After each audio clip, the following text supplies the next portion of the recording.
All right, hopefully our feed will work this time. So we're going to try this again. Hello, boys. Hello. Hello. I'm not going through Hello. this again. Yeah.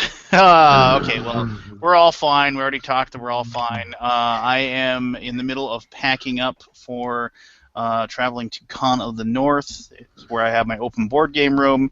I don't have the entire library. I bring a lot of games with me, however.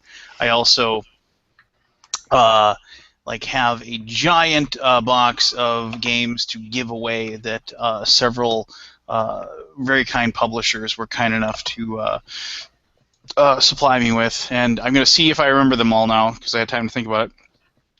Taste Provincial Games, Crash Games, Game Salute, Passport Games, Victory Point Games, and I'm going to forget one. I know I am. I got to think of the games that are in that box, and then I'd be able to kind of see it. Oh, and Travis, Action Face, sent me stuff too. So yeah, I've got nearly 40 odd games to give away during the weekend at the Open Board Game Room. So I think this will be good. I mean, it's my goal is that they will give me a larger room. The room we have is pretty big. It's got it has 15 tables in it, but last year it was nearly standing room only. People wanted to be in there, and so if I have even more people that are desperate to be in there, I'm thinking then I'll be able to get it. Oh, and I started one more. Gray Fox Games and 8th Summit Games. So yeah, so it's everybody wanted to be kind and send a few games, and in some cases dozens of games. So it's pretty cool. Yeah, it is. Very cool. So if you live near the Twin Cities, and you want to have some good times, plus there's some other Jeff King will be there from the All Us Geeks podcast. Kevin Burkhardt-Smeyer will be there from Board Game Theater. And they're all going to be in the media room, and so if you follow those guys, you'll be able to hang out. Plus, and this won't matter to any of you guys, but it matters to me. There's a local. Hey Jim, there is a local. The local sports radio station is called KFan, and it's all Minnesota Vikings, Minnesota Twins, and so I listen to that on iHeartRadio as I work all the time, and there's a guy on there called Paul. His name is Paul Charchian, and he's big into fantasy football. He's big into Vikings football. He has one of the best fantasy football podcasts ever. It doesn't matter where you are or where you live. If you are in fantasy football, track his podcast down and listen. He's brilliant, absolutely. He plays in something like 15, 20 leagues a year or something like that. It's just ridiculous. Yeah, I know, and he's also a big gamer, and he reached out to me just randomly and asked me about Con of the North, and so yeah, he's going to come on Saturday, and I'm going to sit down with a guy I listen to on the radio all the time is going to come and sit down and play games with me this weekend. So I think that's pretty cool. So, hey, you talk amongst yourselves. My daughter's going to bed. I got to give her a hug. Hey, you want to say hi? Pokemon Champion. Pokemon Champion. What? Hi. Hello. Hey, That's Anthony. That's Barry. That's Jim, and that's Keith. Okay. You're going to bed. I'm going to bed. Good night. all right, good night. Good night. Yo, I'll take you. All right, I'll be right back. So Barry, you got a new camera angle. Yes, I got new furniture, so everything, we shifted the room around. I'm on the right. Yeah. Yeah, so. I thought she finally had enough of you and threw you out. And you're like, this is your new bachelor band. I wish. Nah, I got a new recliner and she got a sofa, so we just rearranged the furniture a bit. Next, I'm going to work on my Wallow games. As soon as I get the shop done, I'm going to start building bookcases for it. Yeah, the games. I think I'll get rid of some, though. I'm running out of room. I got about 30 of them I want to get rid of. Yeah, I have a stack on the floor over here because it didn't fit on the shelves. And this is the potential cull pile over here. So we'll see what happens. Yeah, I got them all over. There's 3 bookcases behind me, one over there. There's 3 bags in the other room. They're all over the place. I'm trying to consolidate them. Anthony's So- got a rebel transport. I do. Up over there. So everyone, what is everyone thinking of this like huge Kickstarter explosion this past week? It's getting on my damn nerves. That's what it's doing. So we had 2 projects launched yesterday, and they're both over 1,200%. I didn't even check before we went on. Within the first 24 hours. The other one is the 7C RPG. Oh yeah, Are these your own projects, or are these just projects you're following? Oh yeah, they're my projects. If they were my project, I'd be a little bit happier about it. No, one is the Sentinels of the Multiverse, the last expansion in the series from Greater Than Games. Keith, what's that up to now? Oh, 600. It's probably around 600 is my guess. And then the other one was the 7C, but also what else got released? The Walking Dead game from Mantic, Teenage Mutant Ninja Turtles from IDW. Yeah. There's a whole bunch of stuff that just came out. Vinos is ending in a few days. There's the Dreamwell that's Action Phase, but there's a lot of stuff on there now that's it's still a majority of the stuff that's on there is crap still. But there's a good number of good games. 4, 5. I'm backing 6 things that are going to fund. Yeah, right, Keith. The old Keith is back. Actually, the Dreamwell. old Keith, it would have been 20. Dreamwell, Thieves Market, Mythos Tales, Villages of Valeria, Explorers of the North Sea, and Sentinels of Oblivion. Oh yeah, Villages of Valeria, that did very well too right away because they had just delivered recently to the Kickstarter backers, and it got a really good reception when people got it. A lot of people played it right away and were posting a lot of good stuff about it. So Yeah, I like my Valeria game, except for the cards are all whacked, but they're going to fix it. They're going to make it right. So good on them. all right, well that's a good thing.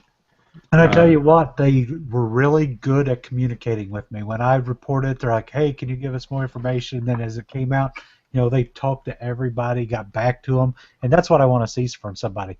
As a publisher, manufacturers can do stuff that you're not aware of that are going to have a problem, right? But it's how you handle it that matters. Right, because when you pick like the card stock you want and everything, they say this is the card stock that we've used to print game X, so you can see kind of what it comes out to, and then they send you your white sample copy of what with the stock, and you get it. You don't like open the box and go, okay, good.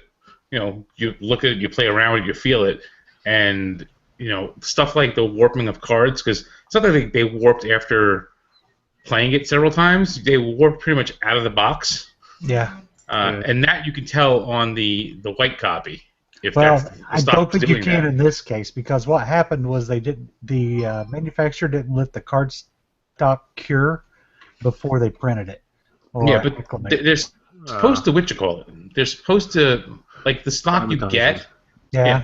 But the stock you get is supposed to be, and this is what I've heard, it's supposed to be basically colored, but with no color. Yeah.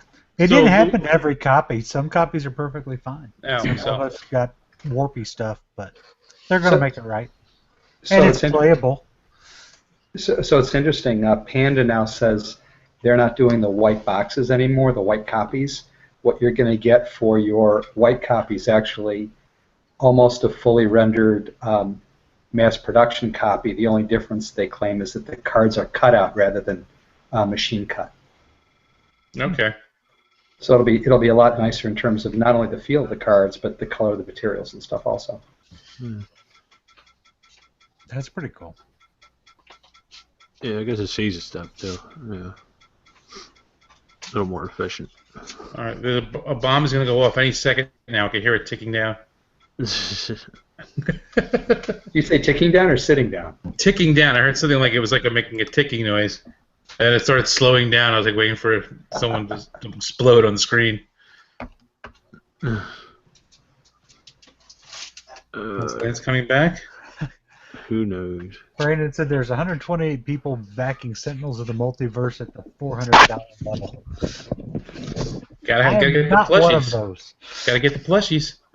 I am not one of those. What is at the $400 level? I didn't even look. Everything. So it's pretty much everything they've ever released from Sentinels of the Multiverse. Oh, okay, I see what it is. So basically, if you've never gotten anything of theirs before and you decide now's the time you want to get into the game, you can buy it all right there, one shot. Well, see, I already have the rest of that, so that's why I didn't back at that level. I wonder what they're going to fill that slot with. Yeah. That's been like their money horse since they started. I wonder what they're going to go with next. Because, Dice Me's been hit or miss lately with the Kickstarters. The thing about this that's kind of weird, and like people who have backed their other projects and in their newsletter kind of get it. What I'm surprised is I haven't really seen it. It may be out there, but I haven't seen any public backlash to the fact that they're doing this on Kickstarter, because the last two projects they did, expansion they did not go to Kickstarter. Who are we talking about? Greater Than Games.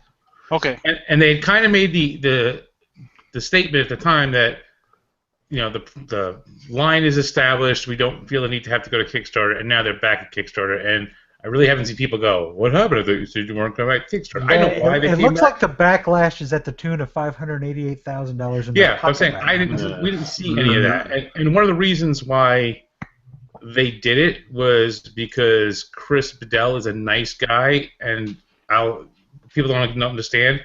With the last two projects, there was a problem with the printer and getting stuff in, so they get kind of like half of the stuff that people had ordered, and they were waiting on the other. It was going to take a while, and Chris decided that people shouldn't have to wait for the rest of it because the printer screwed up.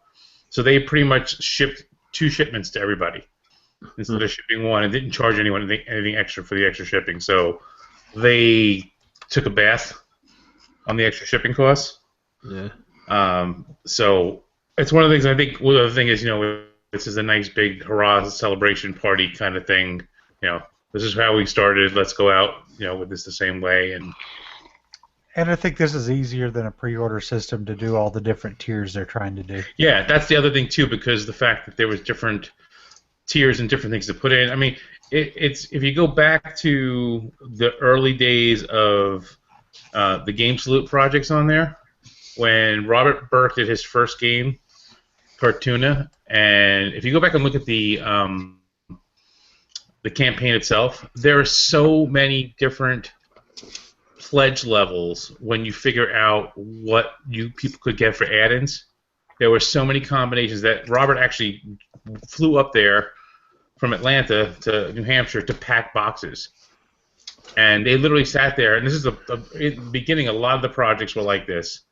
And it was like, this is ridiculous, because there were 10 different things you could add on. So if you added these 2 and I added these 4, we had like so many different SKUs and things going on, and this packing stuff up was crazy for them. So you don't see as much of that, and people who do it now on Kickstarter, I always kind of like shake my head and going, "You're gonna realize that's not a good idea." He ended up, Robert Burke ended up just, I forget with Cartoona, I forget what he managed to keep the rights to it, but he ended up just, dumping, the stock. Basically because of, I don't know, there was some kerfuffle or whatever with fulfillment or whatever, and so then, I think he somehow got a bunch of copies, and then he turned around and then just, sold them for next to nothing to Cool Stuff, just to get rid of them, because. I got that game for my kids. That was one of the early things I backed, and man, they had to take a bath on some of those early copies, because I think I paid $15 for the whole thing or something stupid like that. Well, and I mean, it's big, thick, chunky cardboard. Oh yeah, the box Oh. weighs 12,000 pounds. And like my son, I mean, if you got kids and you're listening to this, and I mean, like, you know, and first of all, like, I can play with my daughter who's 8, and it's like, and it makes sense. You know, it's a game that she can grasp, and she can grasp the different strategies. But if you got like kids that are 3 or 4, you can just throw the tiles out, and they're not gonna, you know, break them because they aren't thin, and they can just sit there and create monsters. And you know, it works on like all kinds of different levels. And adults can even play it with their kids, and it isn't like they're bored to tears, like they're, you know, playing Candyland or whatever. I think you can pick up like both it and the expansion at Cool Stuff for like $8 or something. It's just like for nothing. I don't think it's that low. It's low. Yeah. Miniature Market has a bunch too on clearance. But I actually play that game with adults, and it's one of those games that has mechanics built into it. Mechanisms. Mechanism is a machine. Mechanic is a thing that works, that moves the machine. Oh no, a mechanic is a guy who wears coveralls and fixes your car. Are we going to go into this friggin' English lesson? Because I'll give you words that mean 2 different things no matter how you use it. So. And I never wore coveralls. So. But I played it with Robert and Steve Avery, and it's got cut-throat elements in it, so you can sit there and you can play it as just regular gamers playing a game. Yes, it's cute, kitty, weird art, but yeah, anyone can play that game. No, it's good stuff. Has good mechanisms. And it has good mechanics. Well, maybe if the opponents you're playing happen that's their day job, yes, I would agree with you. All right, yeah. Hey, Jim, what you been up to, my friend? I have been finalizing my files for Panda for the end of the Chinese New Year on the 21st, when hopefully I'm done with pre-production for Zimby. Awesome. So I'm pretty excited about that. Hey, how big is your print run going to be for that? 1,500, so I'll have 1,600 with overs. Cool. Same as Shadows. By the way, Shadows sold out. Really? Yeah, I'm pretty happy about that. You never have to look at it again. Yeah, right. That's true. I mean, do you ever think you'll reprint it, or is it just it'll be the collector's item that if people are lucky enough to own it? I'm getting people asking for more expansions, but I won't do that until I do a second printing. If I do it, it will be second printing with a better rule book before I go second edition. And you'll like have super awesome minis or something, right? Nope, never for that game. For other games I will, but never for that game. That game is all abstract, all up to your imagination. Minis would ruin it. Well, I mean, but minis, apparently all you have to have is like a set of minis or a set of nice miniatures, and people will back it on Kickstarter, though. It's weird. Yeah, but I don't do Kickstarter, remember? Well, yeah, because you hate money. You hate free money, I guess. I don't know. You should call it Tiny Epic Sentinels of the Multiverse Shadows of Malice. Funded in 7 minutes! Throw the word Cthulhu in there and you're all set. Cthulhu Zombie. Cthulhu Zombie miniatures, yep. Yeah, exactly. Funded in negative 7 minutes. People were handing me money before I even made the thing live. Yeah. So other than that, life here has been, we're in the middle of, Indiana has this thing called the Indiana State School Music Association, which is music competitions for the kids. So January, February is the big ISMA season. So we're in the middle of that, so running the kids back and forth for their competition events. So real life is taking its toll this last couple weeks. Damn that real life. I know, it gets in the way. It does. How about you guys? Like, as far as things I played that are new, I played that Heartland Hospital game or whatever from Victory Point Games. That's a good game. Yeah. The Heart Healthy Hospital? Heart Healthy, or yeah, I forget the name. Healthy Heart Hospital. Healthy, yeah, thank you. That's That's a fun little game. It definitely I like the art. You know, it has like that throwback art style to it. Alright. And then I heard that they are going to now that Nemo's War Second Edition. You know, they made a hand over fist money on that Kickstarter. They're going to do one for Darkest Night and do a like supreme awesome Second Edition on like all the expansions. One giant big box with miniatures and everything, and you know that's coming later this year, so I'm pretty excited about that. I have a copy on its way. Of the they contacted me too to like you know just basically the new rule set and stuff like that they're gonna Very excited. they refine the game. Have you played Darkest Night? Has anybody else played Darkest Night? No, I haven't, but someone I know has the original and raves about it. So Yeah, that was the game that introduced me to Victory Point games. Really, I mean, I knew of Victory Point games, but I always thought they were just like a little like war game, like this little like a war game, like small printing kind of thing, you know, just like a little niche publisher.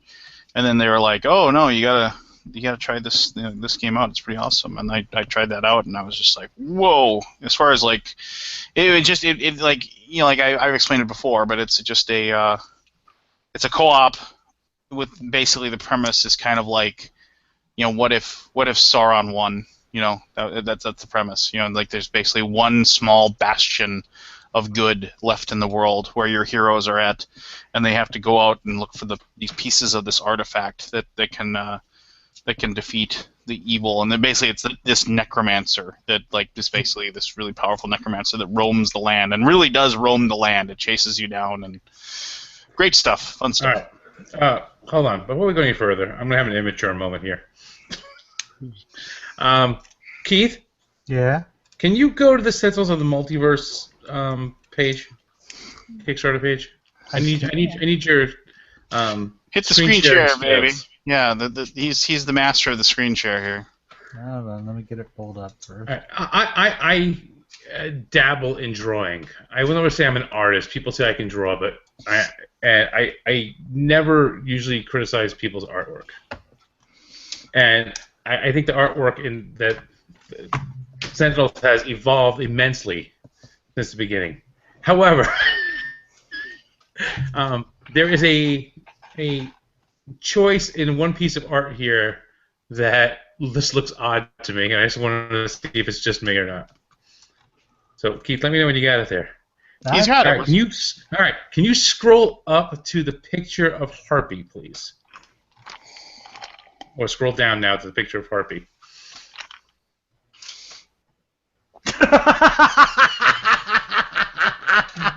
Do you see it? I see it. Okay, I don't know if you can make it any bigger. So if you're watching this right now, go there. Harpy apparently missed her bikini wax appointment.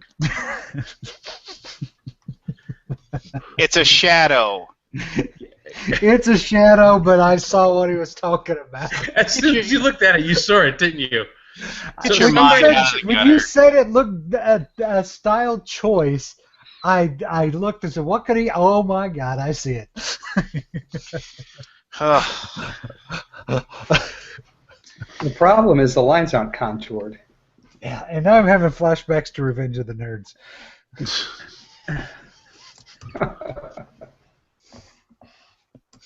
Now, once you see it, you cannot not see it. I cannot not see it. You're Well, correct. you know, I can See? because I'm not 7. I'm 7. I saw it. You make me feel like a natural woman. Well, you know, the cool thing is Travolta wouldn't care. If a lady likes to have her pubic sticking out of her panties, you know, who am I to judge? But would you give her a massage? I don't do that because that wouldn't be nice. Have you seen me on my new show? I have watched that. That is bad trash TV. That's pretty good. David Schwimmer like really gets me up. Not like that though. I like women. I swear. I didn't realize I had to do a double take, and then I realized it was Malcolm Jamal Warner playing AC Cowlings. I was just kind of like, Ooh, oh my gosh, that's Malcolm Jamal Warner. The thing about that movie He's is still alive. wait no the thing about the movie is Malcolm Jamal Warner. You had to do double take, right? Because you didn't realize it was him. Cuba Gooding Jr. doesn't come off as anything else but Cuba Gooding Jr.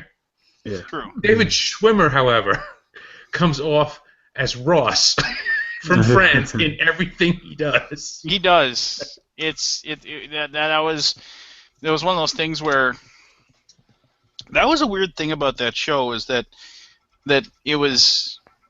I don't know if anybody watched Friends. I dated a girl that loved the show Friends. Like literally, I mean, just she watched it all the time way back in the day, obviously.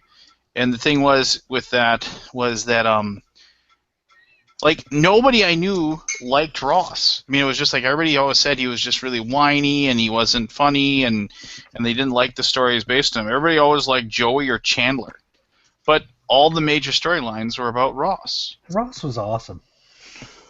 But see, Ross, the people think is Ross was Ross. He was the character. But no one realized that David Schwimmer, that's how he is, not playing a character. Yeah, I like David Schwimmer in Band of Brothers. Because I just wanted to punch him in the face the whole time. It was awesome. He played a similar character. He played a similar character when he was in L.A. Law for a few episodes way back in the day. Ooh, I liked L.A. Law. When they threw that one woman down the elevator shaft. Yeah, I remember that. I had a big thing for Amanda Donahoe back then. Oh, good choice. I went so far as to watch Lair the White Worm just because she was in it. Very nice. Funny. I don't know if you guys ever watched this show, and it's not bad. It's the whole series is on Netflix, so you can catch it. But Psych, pretty funny show actually. Oh, that show's horrible. Oh, what are you talking about? That show is horrible. Yeah, How many episodes have you watched? I've seen every single episode. Really? Yeah, really. That's My so daughter funny. loves it. I mean, it's background noise at this point.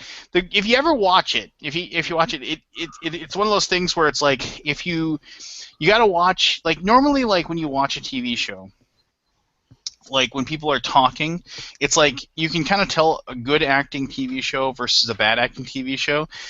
Bad acting for me, I don't look at the person that's talking when they have a group shot. Also, you can also tell when a show is, they don't trust people to act when they always have the camera right on somebody's face when they're talking. If there's like a group of 4 people in a room, the one person talks, the camera's on them, then the other person talks and they put the camera on them, that sort of thing. And you can realize that through staging is that a lot of those situations, the other people aren't even there. They're not even really reacting to each other. They're just going through their lines.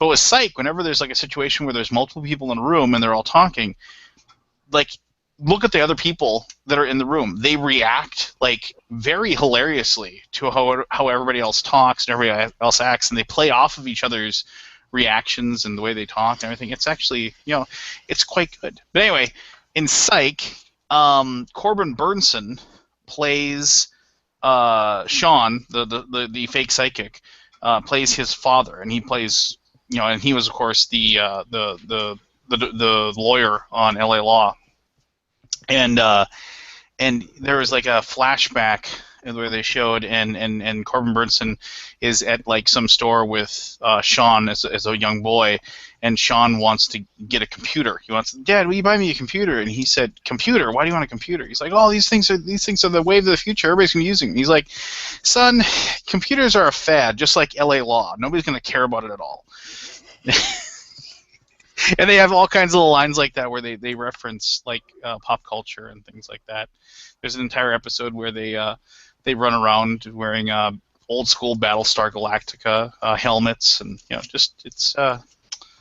And then they did theme episodes where like they did one episode that was like basically all about the movie Clue, and they even had like Martin Mull and Leslie Ann Warren, so they had like some of the original cast members on, things like that. I'm telling you, it's a good show. It's funny. So speaking of themes, do you remember? Did you ever watch the show Fringe? Yes, I watched like the first couple seasons, then it kind of went off the rails, and I stopped watching it. So the 19th episode of every season was a themed semi-campy episode. And they did one, I think it was the 4th season, when they did it like an old film noir detective story that was also part musical. It was wonderful. I couldn't tell you. All I remember is that they try to have like that weird like space traveler guy show up in other shows or in like audiences and stuff. And I thought that was just dumb. So, though I did like the fact that they made sure they used like a lot of old Star Trek people on the episodes. I thought that was kind of neat. So I've been watching Constantine lately. Not I bad. haven't gotten a chance to see that. No, there are elements of it that I think are actually good. There's a lot of crap in it, but I really I like the interplay between the flawed Constantine and whoever Manny turns out to be. I'm one of the few people that didn't mind that movie.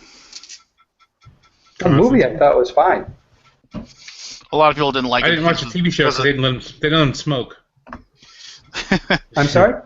They didn't let him smoke. The character is like a chain smoker. Well, yeah, that's because on TV they wouldn't let the character smoke because it's bad influence to children. So No, he smokes in the episodes all the time. Oh. I never ended up watching because they told me that was one of the things they weren't going to have him smoking. No, he's smoking and drinking all the time. No, all right, maybe I'll go back and watch it now. Well, now you'll watch it because the guy's got vices. Because the guy's smoking. Yeah. That's what the whole thing about Constantine is. Yeah. He has vices, and that's what makes him interesting. Yeah. What was No, the movie I actually kind of liked. I can't think of the actor's name. That guy actor that played the devil. I liked him. He did a very good job. My favorite is Tilda Swinton though when she played Gabriel. Yep. She was outstanding. Well, she just looks freaky, to begin with, and she was really good in and I know it got nominated for Best Picture, and I know it. Even I think Tilda Swinton won for Best Actress, and I forget the guy's name that won for Best Supporting Actor, or at least was nominated. But Michael Clayton is one of my. I love that movie, and Tilda Swinton was excellent in that movie. She was amazing. If you haven't seen Michael Clayton, watch it. It is. Nobody else seen it? Am I talking to myself here? Yep. Michael Clayton. Michael Clayton. George Clooney. Yeah, George Clooney. Basically. When Clooney wants to, he can be one of the best actors on the planet, but it seems like he just doesn't care a lot of the time. But in Michael Clayton, basically he's a fixer lawyer for this big firm. They kind of send him in when things are need a light hand, but somebody who's willing to kind of bend the rules and whatever. And there's a lot of plots that go around, but basically, one of the lawyers for his firm is doing a class action lawsuit, some giant class action lawsuit for this company that basically put chemicals, knowingly put chemicals in a city's water supply or something like that, and they're trying to hide it. And so, but the guy had the lawyer had a nervous breakdown during a deposition. He literally started freaking out and talking about demons and things like that, and stripped naked and went running out into the street and so all these things. And it was just kind of so they sent Michael Clayton down to kind of figure out what happened to this guy, why he lost his mind or whatever, and yeah, it just goes from there, where that guy kind of had a moment where he decided that being a rich lawyer and being kind of a jerk wasn't for him anymore, and then he had kind of a revelation, and then he's trying to convince Michael Clayton that he needs to, do the right thing. And yeah, it's a very, very good movie about just a ton of other things, compounded with the fact that Michael Clayton owes a bunch of money to a loan shark, or because of bad gambling debts and all these other things. So check it out. Like I said, it was nominated for Best Picture. And Tilda Swinton, I know, won the Oscar for her role, and I can't remember the name of the actor that played his buddy, but he got nominated at the very least. So Tilda Swinton's going to be in the new Doctor Strange movie. Yes, I did hear that. Did you hear what role she's going to be Well, playing? isn't she going to be like well, I heard somebody said Moondragon, which I said no Nope. way. No. And then I said that isn't happening. So it's got to be one of the other world entities. So it's got to be like a Dormammu or Nope. a Nightmare or. They got her pegged as the Ancient One. Oh, okay. I can see that. Did you see her in Snowpiercer? No, I've not seen Snowpiercer yet. Is it good? Yeah, you want. Yeah, I mean, it's good for what it is. It's a little bit ludicrous, but it's pretty cool. Did she play the Snow Queen in The Lion, the Witch, and the Wardrobe? Yes, she did. Was that Tilda? That was Tilda Swinton. Do you know that she has I two love her. husbands? She is. She's a reverse Mormon. She is polyamorous. She lives in a whatever in wherever she lives, like in England or France or whatever. She lives in some mansion with her two husbands. Good for her, right? All right. Yeah. I mean, I don't think she's like technically married to them both or whatever, but I know like at least that was like that made like kind of a stir, if you will, when that. But then of course then it was like, oh, who cares? Kind of like the worst kept secret. No, the like you hear about it, you're like, really? And like that Morgan Freeman. Do you know who his girlfriend is? She's a Step granddaughter. Right. Step granddaughter. Yep. Married a woman. They divorced, and then he started dating. Basically, like her granddaughter. You know what they say. Even in the family. It's just like one of those like, and it's just kind of like, what, really? But then again, it's Morgan Freeman, the guy you want narrating your life. So you had to pick one person to. Hey, he crawled through a mile of shit and came out clean on the other side. Yep. How good is that movie? I mean, how seriously good is that movie? I mean, it's just like, and that didn't win Best Picture. That's one of the movies that I can flip channels, and no matter where it is, I actually stop and watch it. And which movie is that? Shawshank. Shawshank. Shawshank. Oh, it wasn't Morgan Freeman that went through, though. It was Tim Robbins. Yeah, but he's telling the story. Morgan Freeman's Yes, he's telling the story. narrating the situation. But no, I mean, That is an excellent movie. And did you frame? Yeah. Why do they call you Red? Maybe it's because I'm Irish. Another great narration movie, if you haven't seen it, is March at least the I like it. Is Stranger Than Fiction. Yes, not a bad movie. I had to watch it twice to really clue into it. But yeah, Stranger Than Fiction was a good movie. Odd movie. It's like you kind of wonder. Well, that's one of those things where they want to like branch out, right?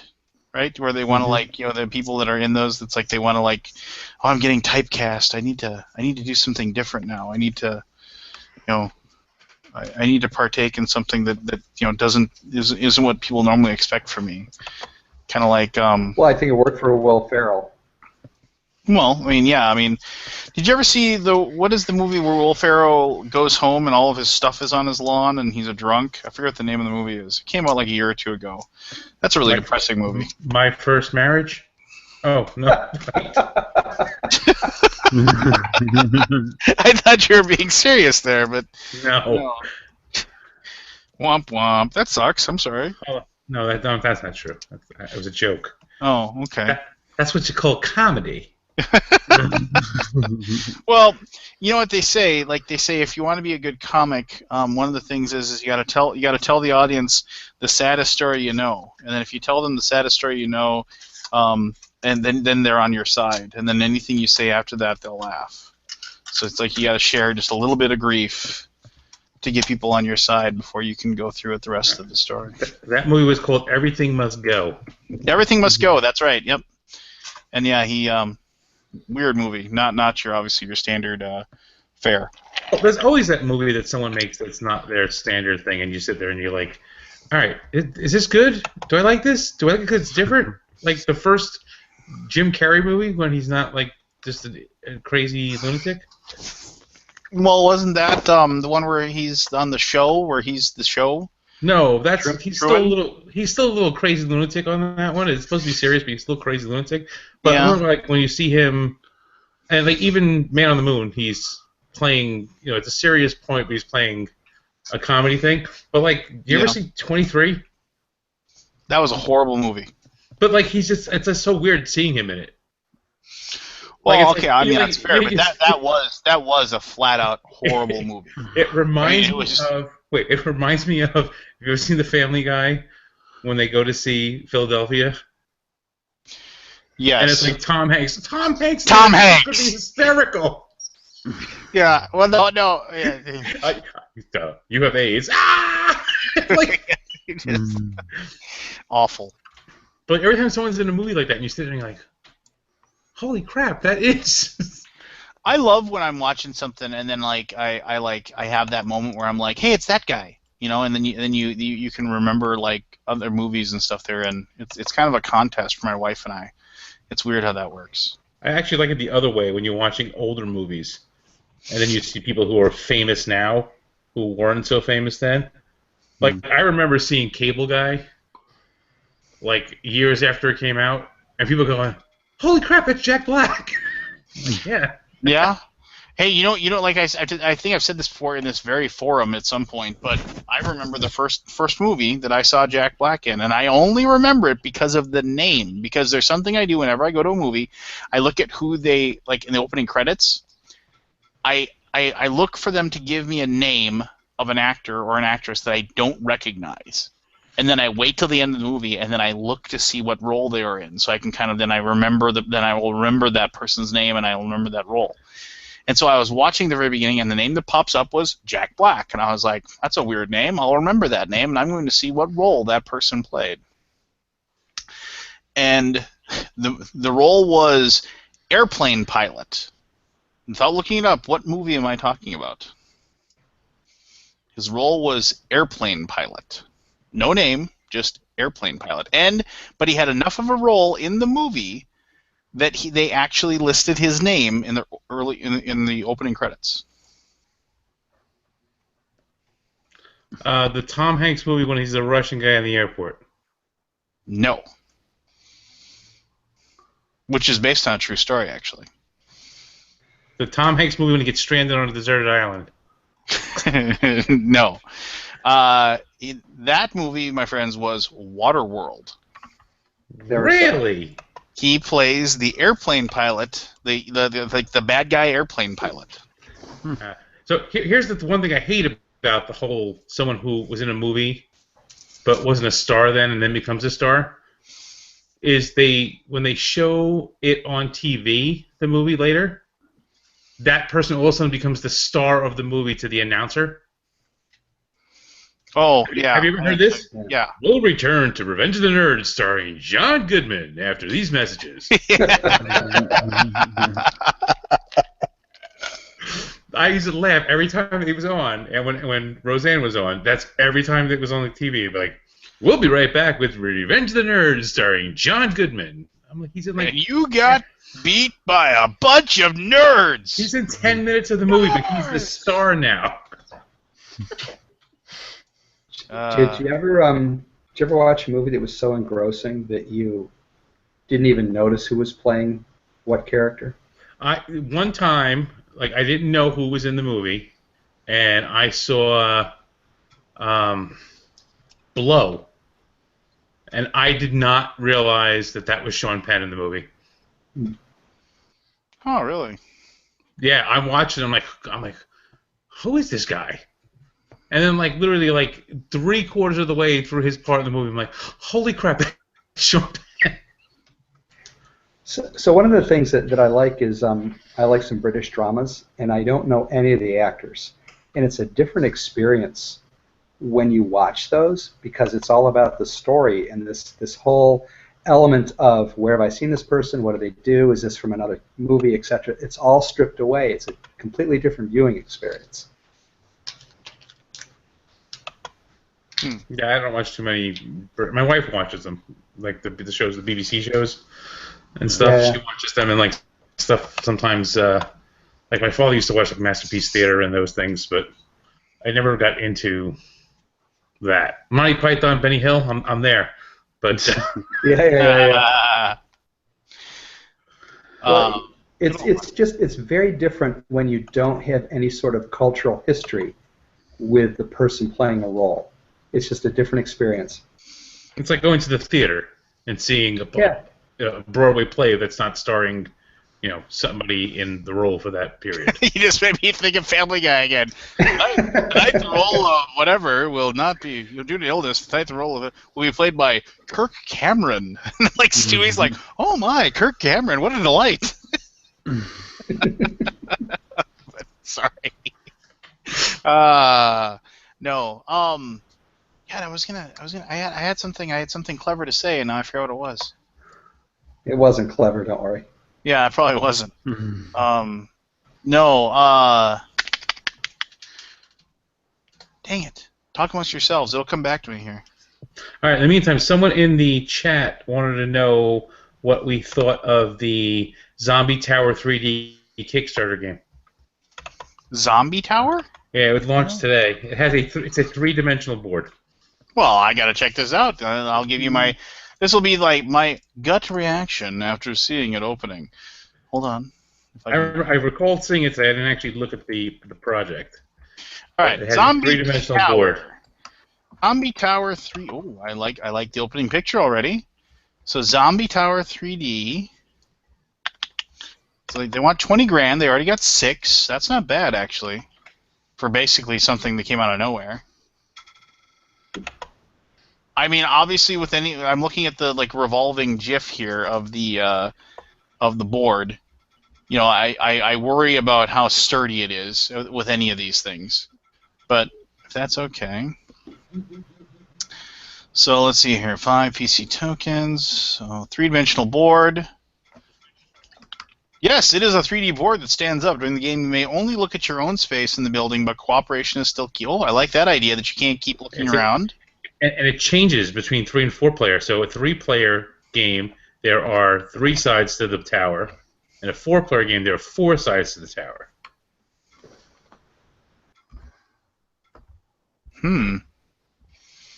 I am intrigued. And then I like the if you scroll down, there's a picture of there's slots in the board where you can pass cards to people on the other side of the board. Like they're passing a fire extinguisher card through the wall to this other person. Why can't I just hand it to somebody instead of jacking my card up? Hey, Hey, leave it alone. You tear up cards in Pandemic Legacy. You can handle this too. I don't have Pandemic Legacy. Well, you would tear up cards in Pandemic Legacy if you had it. I would if I didn't dislike Pandemic at this point. So How what do you guys, dare you? The I'm just Cthulhu. What do you bored of guys- Pandemic. so what do you guys think about most fun number of players for a game? 72. That's a really loaded question because it depends totally on the game. Yeah. 3.5 is the correct answer. I Yeah. usually never go above 4. Well, actually, Anthony actually makes a fairly good point there, because 3.5 is pretty good. Because most games handle 2 to 4, right?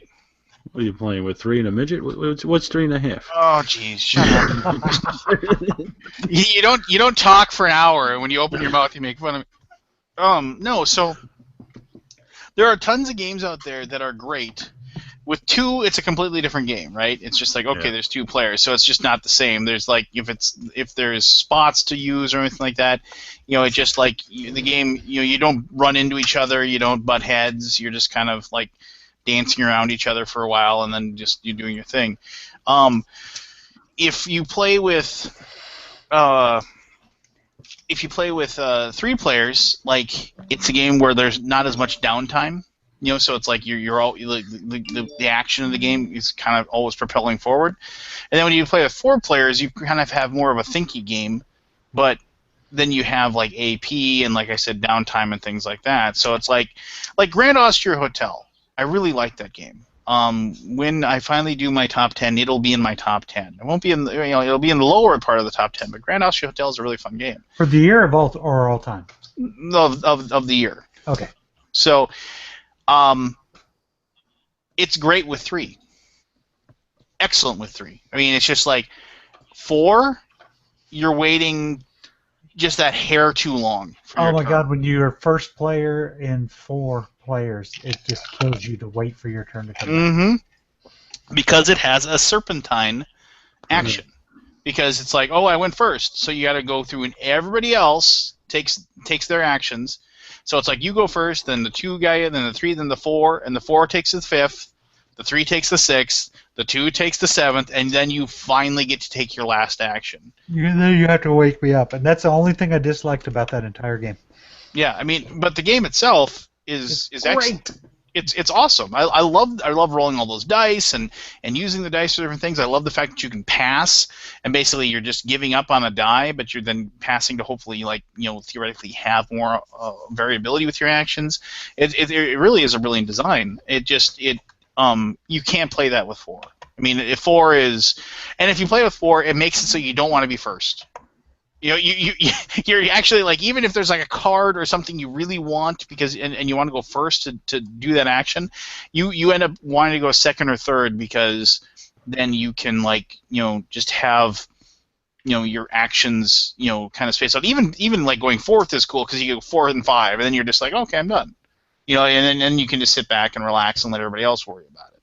I don't know. It's, like I said, good game, but, like, so that's my answer is, like, it seems to me, because of all those mitigating factors, it's like somewhere between 3 and 4 overall, globally, with all games considered, is the perfect number. But it really depends on the game. So for me, it usually, for most games, not talking about party games or, it's 3.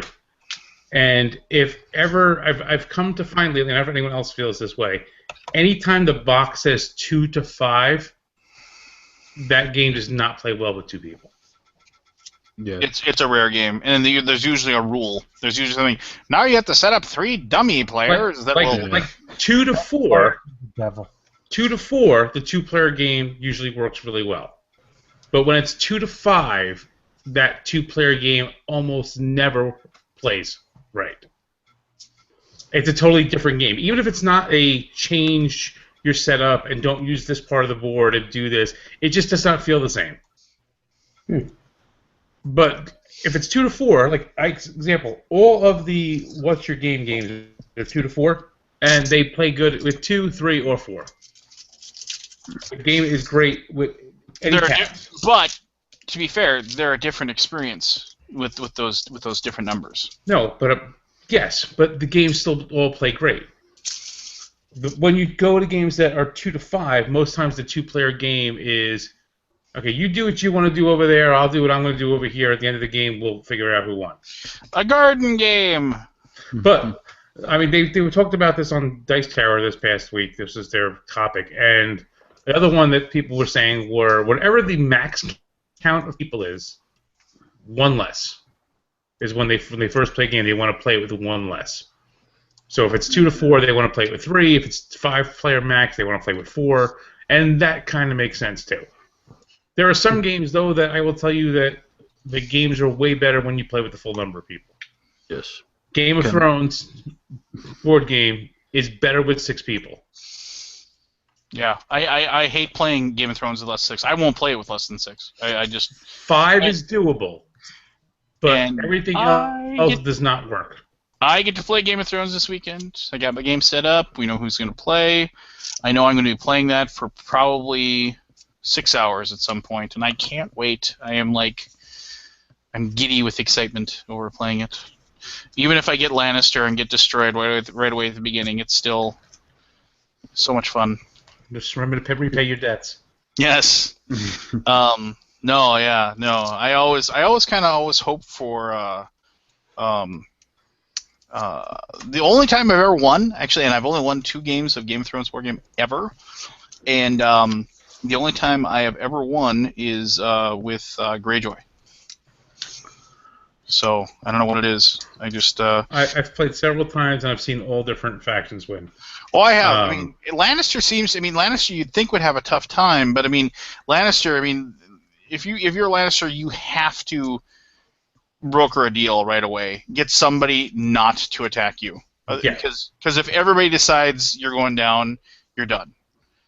And Lannister usually always is the first person to make a deal with whoever is playing in that middle. So they're either doing it with Baratheon or they're doing it something to do with Greyjoy. I've seen, but it's always that someone in the middle is going to go, okay, we're together, you and me. or Tyrell. I've seen with Tyrell a lot because then Tyrell doesn't have to worry about the north, and they can focus on Martell below them. But all right, so we have another follow-up question to our discussion just right now. So, have Kickstarter stretch goals ruin player count in board games? This is like an organized discussion. What? No. What is the question? Repeat that question. Have Kickstarter stretch goals ruined player count in board games? Give me an example. I don't know. All right, so I know what he's referring to. So one of the latest crazes in Kickstarter stretch goals is to make the game play solo.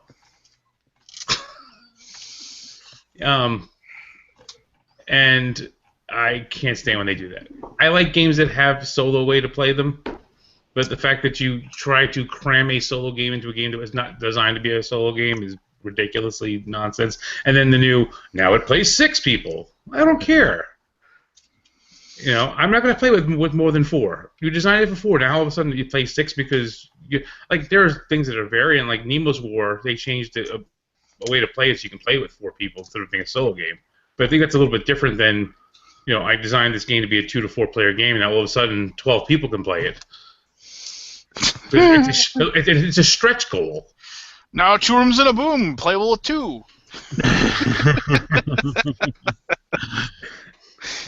Oh, you don't have 2 rooms? All right, well, 1 room. 1 room and a kaboom! There was supposed to be an earth-shattering kaboom. Marvin the Martian.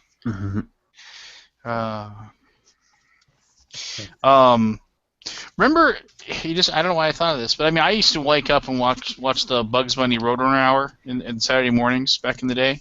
Yeah. Remember, in the 80s when they kind of did a revisit to the Bugs Bunny cartoons and they were all awful? Yeah.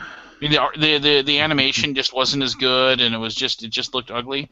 And did you see the unheralded? And truthfully unheralded because I can't remember his name, but basically the guy who did all the voices after Mel Blanc died. He died, yeah. Yeah, like 2 or 3, like last week or something like that. The guy that took over all the voices for Warner Brothers. Okay, Elmer Fudd or Yosemite Sam? Elmer Fudd. I'm a Yosemite Sam guy. I'm a Yosemite Sam guy too. When he would shoot his gun so much, it would propel him up in the air. He was Donald Trump's great-great-great-grandfather. The rootinest, tootinest, whatever. This side of the Pico. Ooh, I hate that rabbit. There's one where Joe Alasky is the guy you're referring to, by the way. Thank you. Rest in peace, Joe. Thanks for the laughs. There's a wonderful episode where Yosemite Sam is running for mayor of some town that Bugs Bunny shows up in, and he builds his his political stage or whatever on top of his rabbit hole or whatever. So that's the reason why they're at odds. And so Bugs Bunny decides he's going to run for mayor against him, and then he busts out the Teddy Roosevelt quote as Yosemite Sam's stumping for votes, and he says, "I speak softly, but I carry a big stick," and it's so rare. It was so rare to actually see. I mean, they'd hit each other with weird things or anything. I speak loud, and I carry a bigger stick. He goes, "I carry a," and I use it too. And I use it too, and he bashes. He just completely bashes Bugs Bunny right over the head with this giant 2x4. And Bugs Bunny actually does the twirl and falls to the ground. Well, I speak loud, and I carry an even bigger stick, and I use it too. Oh, and you know what? One of my favorite bad guys of all those shows was the Big Bad Wolf, like the dumb Big Bad Wolf. Like they didn't have too many episodes with him on it, but there was an excellent Sylvester and Tweety episode where Sylvester teams up with the like ridiculous moron Big Bad Wolf because With the sheepdog? no, Little Red Riding Hood is in the house, in Granny's house with Tweety. And I'm not going to be able to do it right. If you can find it somewhere online, you can watch it. But there's this. They're trying to break into the house, and so they're both like hammering on the front door. And so then the wolf leaves, and he goes around to the back door, and he tries to get that to open, but it doesn't work. And so then he goes and he grabs like this log or something and starts trying to bash the door. And we'll cut to the front where Sylvester is sitting there, and he can't figure out how to get it. He notices this old inner tube. And so then he goes over and he hammers the inner tube to like both sides of the front door, and then pulls it back like a giant rubber band and picks up a giant rock and puts it in it. Of course, at the exact moment that the wolf like breaks in the back door and he races to the front door, it opens it up and goes like this. Right as Sylvester the cat lets go of the rock. Just crushes the poor wolf. See that you can write that stuff. It was just those were like those moments in cartoons were so much better than anything the kids watch now. It's just I don't know. Wait. So if I said to you, "Morning, Sam," what's your response back? Morning, Ralph. Morning, Ralph. That's the sheepdog and the wolf, the isn't it? sheepdog and wolf cartoon. Their job. That was their job. I love when they clocked out. Yeah. He would same time tomorrow. Like he's getting ready to like I don't know, like shoot him or drop him off a cliff, and then all right, whatever, we're done. My kids watch Bugs Bunny, Looney Tunes cartoons every day. Oh, it's good stuff. True story, and this is a great anecdote. So like Chuck Jones was like in like the audio recording area or whatever, and like some guy was like going through and like getting the audio and making it, and this guy like sitting in his chair just all of a sudden just starts laughing, like almost falling out of his chair laughing, and he's like, "What's going on?" He's like, "Oh, I screwed up this part of the audio," and he's like, "What are you talking about?" "Oh, well, when Wile E. Coyote fell off the cliff, usually there was a huge crash, and if you watch the very beginning, the Roadrunner and Wile E. Coyote ones, like when he falls off the cliff and lands, like the ground shakes, and because he fell and there's a big giant crash. But he said I had the volume turned down too long, so it just made this small little poof noise. And he said I'll fix it. And he's like, don't fix it. If it's that funny, I want to leave it in. And so that's why you see Wile E. Coyote going, and then you see, just like,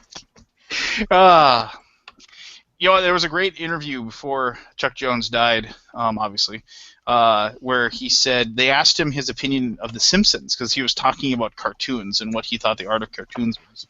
And I'll always remember this anecdote because it made sense. He's like, The Simpsons. He said that's not a cartoon. That's animation. And they said, well, what's the difference? He said, a cartoon, I can turn the volume down and you still understand the story. And I was like, huh. And like I've always thought of that, and I think that was that's pretty brilliant, actually. Well, if you look at stuff like Tom and Jerry, there's no talking in most of it. I was never a big fan of Tom and Jerry.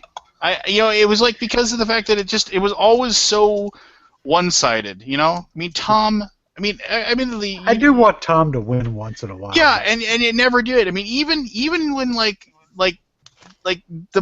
Elmer Fudd or whatever, Daffy Duck would even come out on top every once in a while. And the thing was Bugs was funny and all, but Daffy was such a better character, and he was just the episode where Porky Pig goes and stays in Daffy Duck's hotel, and then he puts he has the little tube that deposits the mouse with the celery in Porky Pig's room, and so the mouse starts eating the celery and keeps him up at night.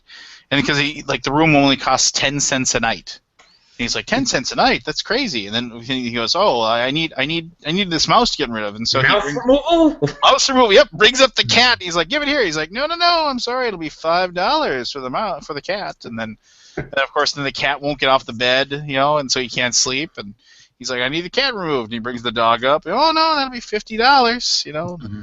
Yeah, dog. Like you had to bring I think wasn't it like a lion to get rid of the dog? It was ridiculous.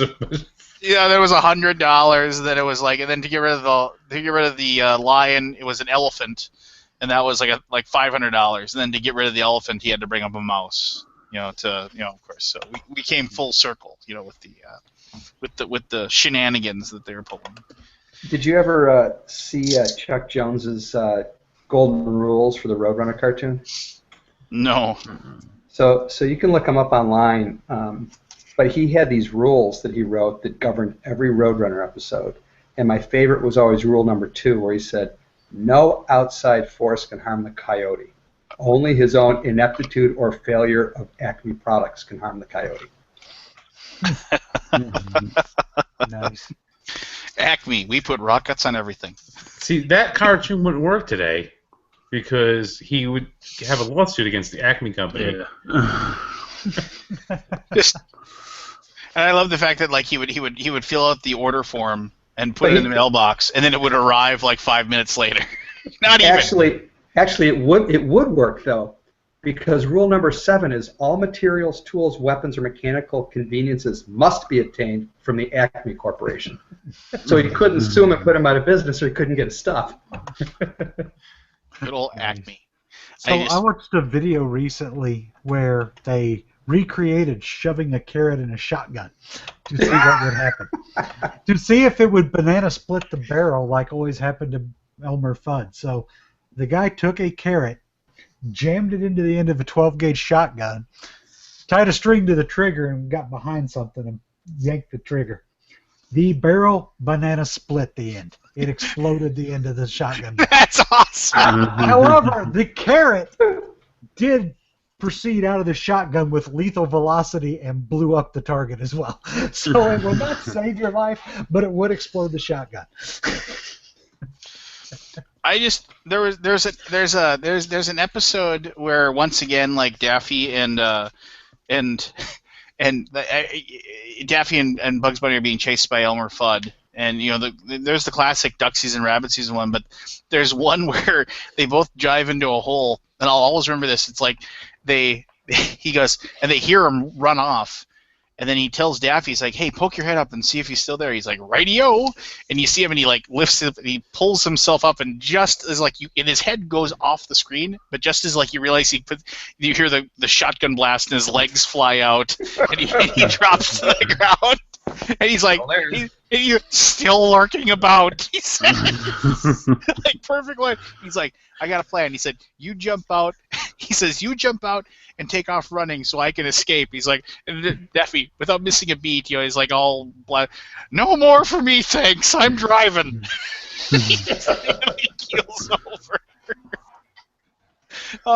It was just works on so many levels. The funniest thing about a lot of those cartoons then is it's not even the main characters. Some of these even the characters who are in 1 or 2 of the shorts, just other ones you remember.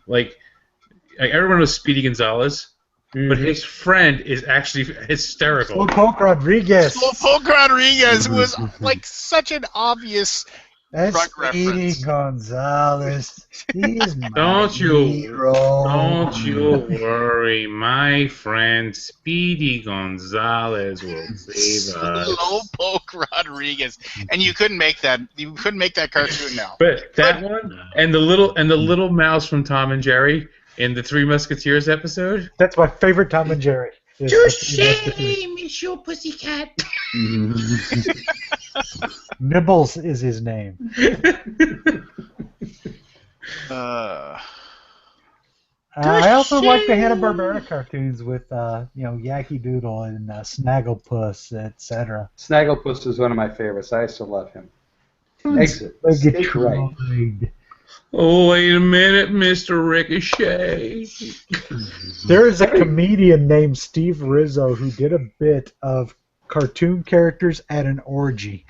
Oh, And my God. it is not good for this show, but I laughed till I cried when he did it. Remember the Anteater? Oh boy, That's the Witcher Wolf. That's like the Pink Panther. Yeah, the Pink Panther. I love the Anteater. The Anteater was funny on Pink Panther, but Pink Panther not so much. It was just kind of like Pink Panther did nothing for me. Who is the voice of the Anteater? Who is he modeled against? Because he talked like this, didn't he? yes. Yeah. I think it was Jackie Mason. Oh, It is Jackie Mason. I'm gonna eat me some delicious ants. yes, just- Come on, you delicious ants. Did you see a few years ago when Jackie Mason did a car commercial? He was talking about this car where, I forget what it was, but say you turn the front wheels left, then the rear wheels also turn. And he's up there and he's talking, he goes, and you're turning this way, and the wheels go this way, and you go this way, and why do you need this? I don't know why. And that was the end of the commercial. We're gonna get us some delicious ants. the Anteater. Just like John Biner did the voice of the aardvark. I liked them, and another one of my favorites as a kid is Chumley. You ever see that with Don Adams? Don Adams. What was he from? Tennessee Tuxedo is the cartoon, and it was Don Adams. Get Smart. It was Tennessee Tuxedo, and they were always trying to escape from the zoo. And This way, Chumley is the Chumley. walrus, and he was like really dumb and slow, and they'd always go in to see Mr. Whoopi. Because Mr. Whoopi knew everything, and Mr. Whoopi had charts. Every time they came in to ask him something, he had a chart for it. But Poindexter and Chumley, not Poindexter, Tennessee Tuxedo and Chumley are friggin' hysterical. If you ever get a chance to see them, highly recommend it. Gee, Tennessee. yeah, I liked what was it? Top Cat, TC. Mm-hmm. Oh, Yep. I didn't like Top Cat. And you didn't like Top Cat? No, I liked Courageous Cat and Minute Mouse. But the frogs, eh? Why aren't there any good cartoons on like this anymore? Yeah, I just found the Anteater cartoon on Oh, get some delicious ants. and it was like, and he was an aardvark, is what they said. He wasn't an Anteater. Oh, that's right. That's right. He was aardvark. He was an aardvark. And what else? What was the other one? And he was supposed to sound, and the ant was supposed to sound like Dean Martin. Great stuff. So, do you remember moving from cartoons to bringing in actors in costume? Do you guys remember the Banana Splits? Na na na na Na, na na, na na. na na na na na na. That was, I watched that every day after school. That and HR Puffin stuff, which is Sigmund the Sea Monster. Oh yeah, I remember HR Puffin stuff. HR Puffin stuff. who's Witchy your Poo. friend when things get rough. Yeah, see, I mean that's and like but I remember like, do you remember? And I was just thinking about this the other day, and I don't know, it's just the perfect age when they announced the Dungeons and Dragons cartoon on CBS. And I remember being a kid and seeing that there was going to be a Dungeons and Dragons cartoon, and I was so excited. And I remember being excited for it, like for a few episodes, and even then I realized as a kid it wasn't that good. But I remember being really excited when I saw that was going to be a cartoon on in the morning. Oh, when I was a kid, we had crappy stuff in the morning before school. Like, I don't know what it was. Like we had Captain Kangaroo, and then we had the Great Space Coaster. Get on board. It was the worst show in the whole friggin' world. But it was all that was on, and we loved it.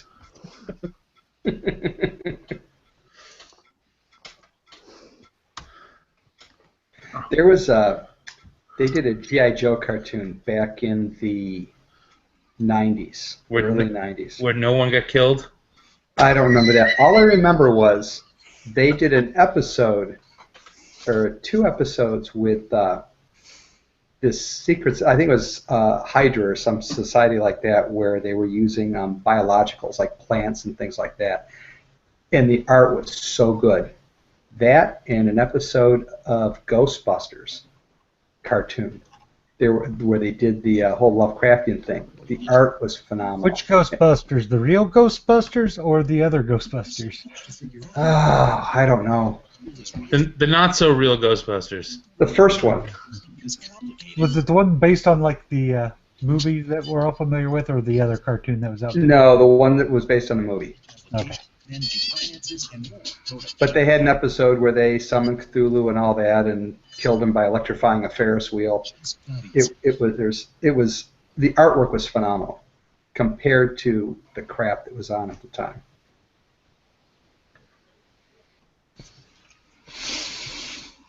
Who the hell's Travis? He said he's sick. I told him he had to show up and be vassal, but he wouldn't do it. I played a game with Travis on Saturday.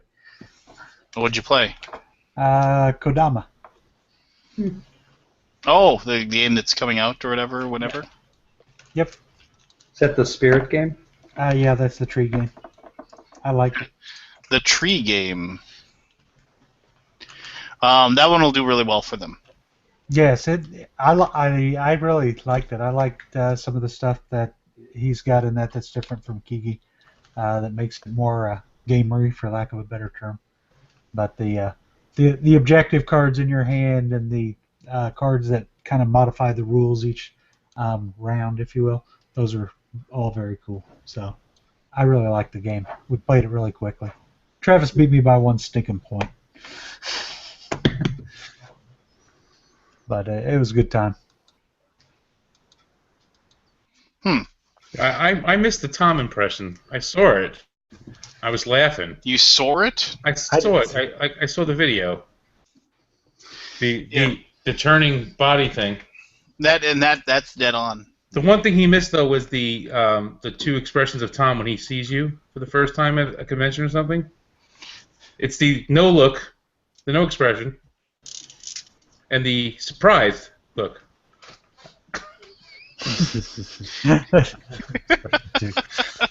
He's going, hey.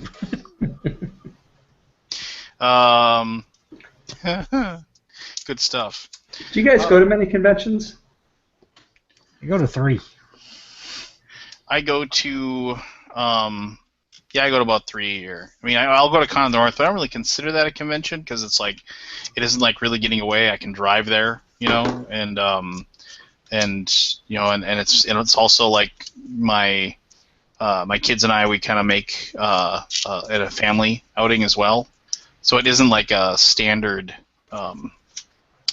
thing, if you will. Mm-hmm. So I mean, like BGG. I went to BGG, Grand Con, and Gen Con last year, and this year I'm looking at Origins and BGG, and maybe Gen Con. Gen Con's up in the air. If I was a betting man, I'd say right now 40-60. It's just, I don't know. I got to figure out if I can afford it, and I still need to transfer that reservation to you. yeah, well, we got forever, so I'd hate to have you transfer it, then I know for sure that I'm not going when you can, like, you have until, like, what, July or something like that, or, like, June or something to transfer it? No, Correct? you could transfer for a while, but it's $50 down now, but after June, it's a full night's money down. All right, well, we'll do it like in April or May or something, if that works for you. If you need to transfer, like, immediately, we can do it. No, I just don't want to forget. No, I won't. I know. If you don't find it, I'm sure we'll find somebody. Well, yeah, I guess that's it. It's just like, do people scalp those? I mean, you'd think you could scalp it. I mean, honestly, I don't think there'd be any way. Well, it'd be hard for them to track that you're scalping it, not just transferring. I mean, I know like BGG Con allows you to sell it, but you can't sell for more than what you paid, and as far as like if you have if you register for BGG Con, so yeah, I don't know. You guys are going to BGG Con, right? Never been. I want to go again. I haven't talked about it with the boss yet, but Yeah. it's on my want to do badly list because it's my favorite convention, really. That's in I think- Texas, isn't it? Yes. Yeah. Yes. Lance just keeps bringing it up because he knows I can't go. You can go. No, I can't go. You can We've go. had this discussion. Why not? Because of the time of year it is. Well, that's the reason I can't go to Dice Tower Con. Is the time of year. I Okay. can't. Yeah. You know, it's right around 4th of July. I have. No, that's different. I can't take off work. Hanging around with the family because it's 4th of July is one thing. I cannot go because I can't take off work. It's not about my wife's giving me permission to go or anything. Well, you get another job. Problem solved. There you go. I seem to have all the. You keep coming with problems. I keep giving you solutions. You just don't want to listen to me. You are the answer, man. I know I am. Thank you. Or something else that rhymes with an A. I'm not quite sure. But. Amazing man. I'll take amazing man. All right, maybe amazing, a little lower. I don't know. Hey, let's see if we have any questions in the. Oh yeah. Ask away. We're kind of all over the place tonight. Ask. So Maui Chris wants to know if any of us are going to see the Deadpool movie this weekend, other than him. I'll see it eventually. I'm not all that jazzed about it, actually. Well, let's put that on that list. Things.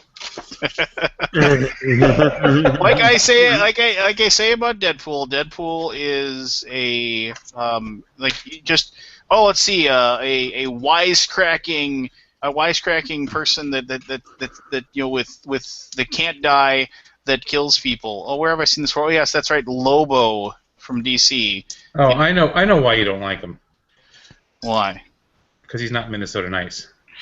Well, he isn't Minnesota nice at all. He's like shooting people and cutting their heads off and stuff.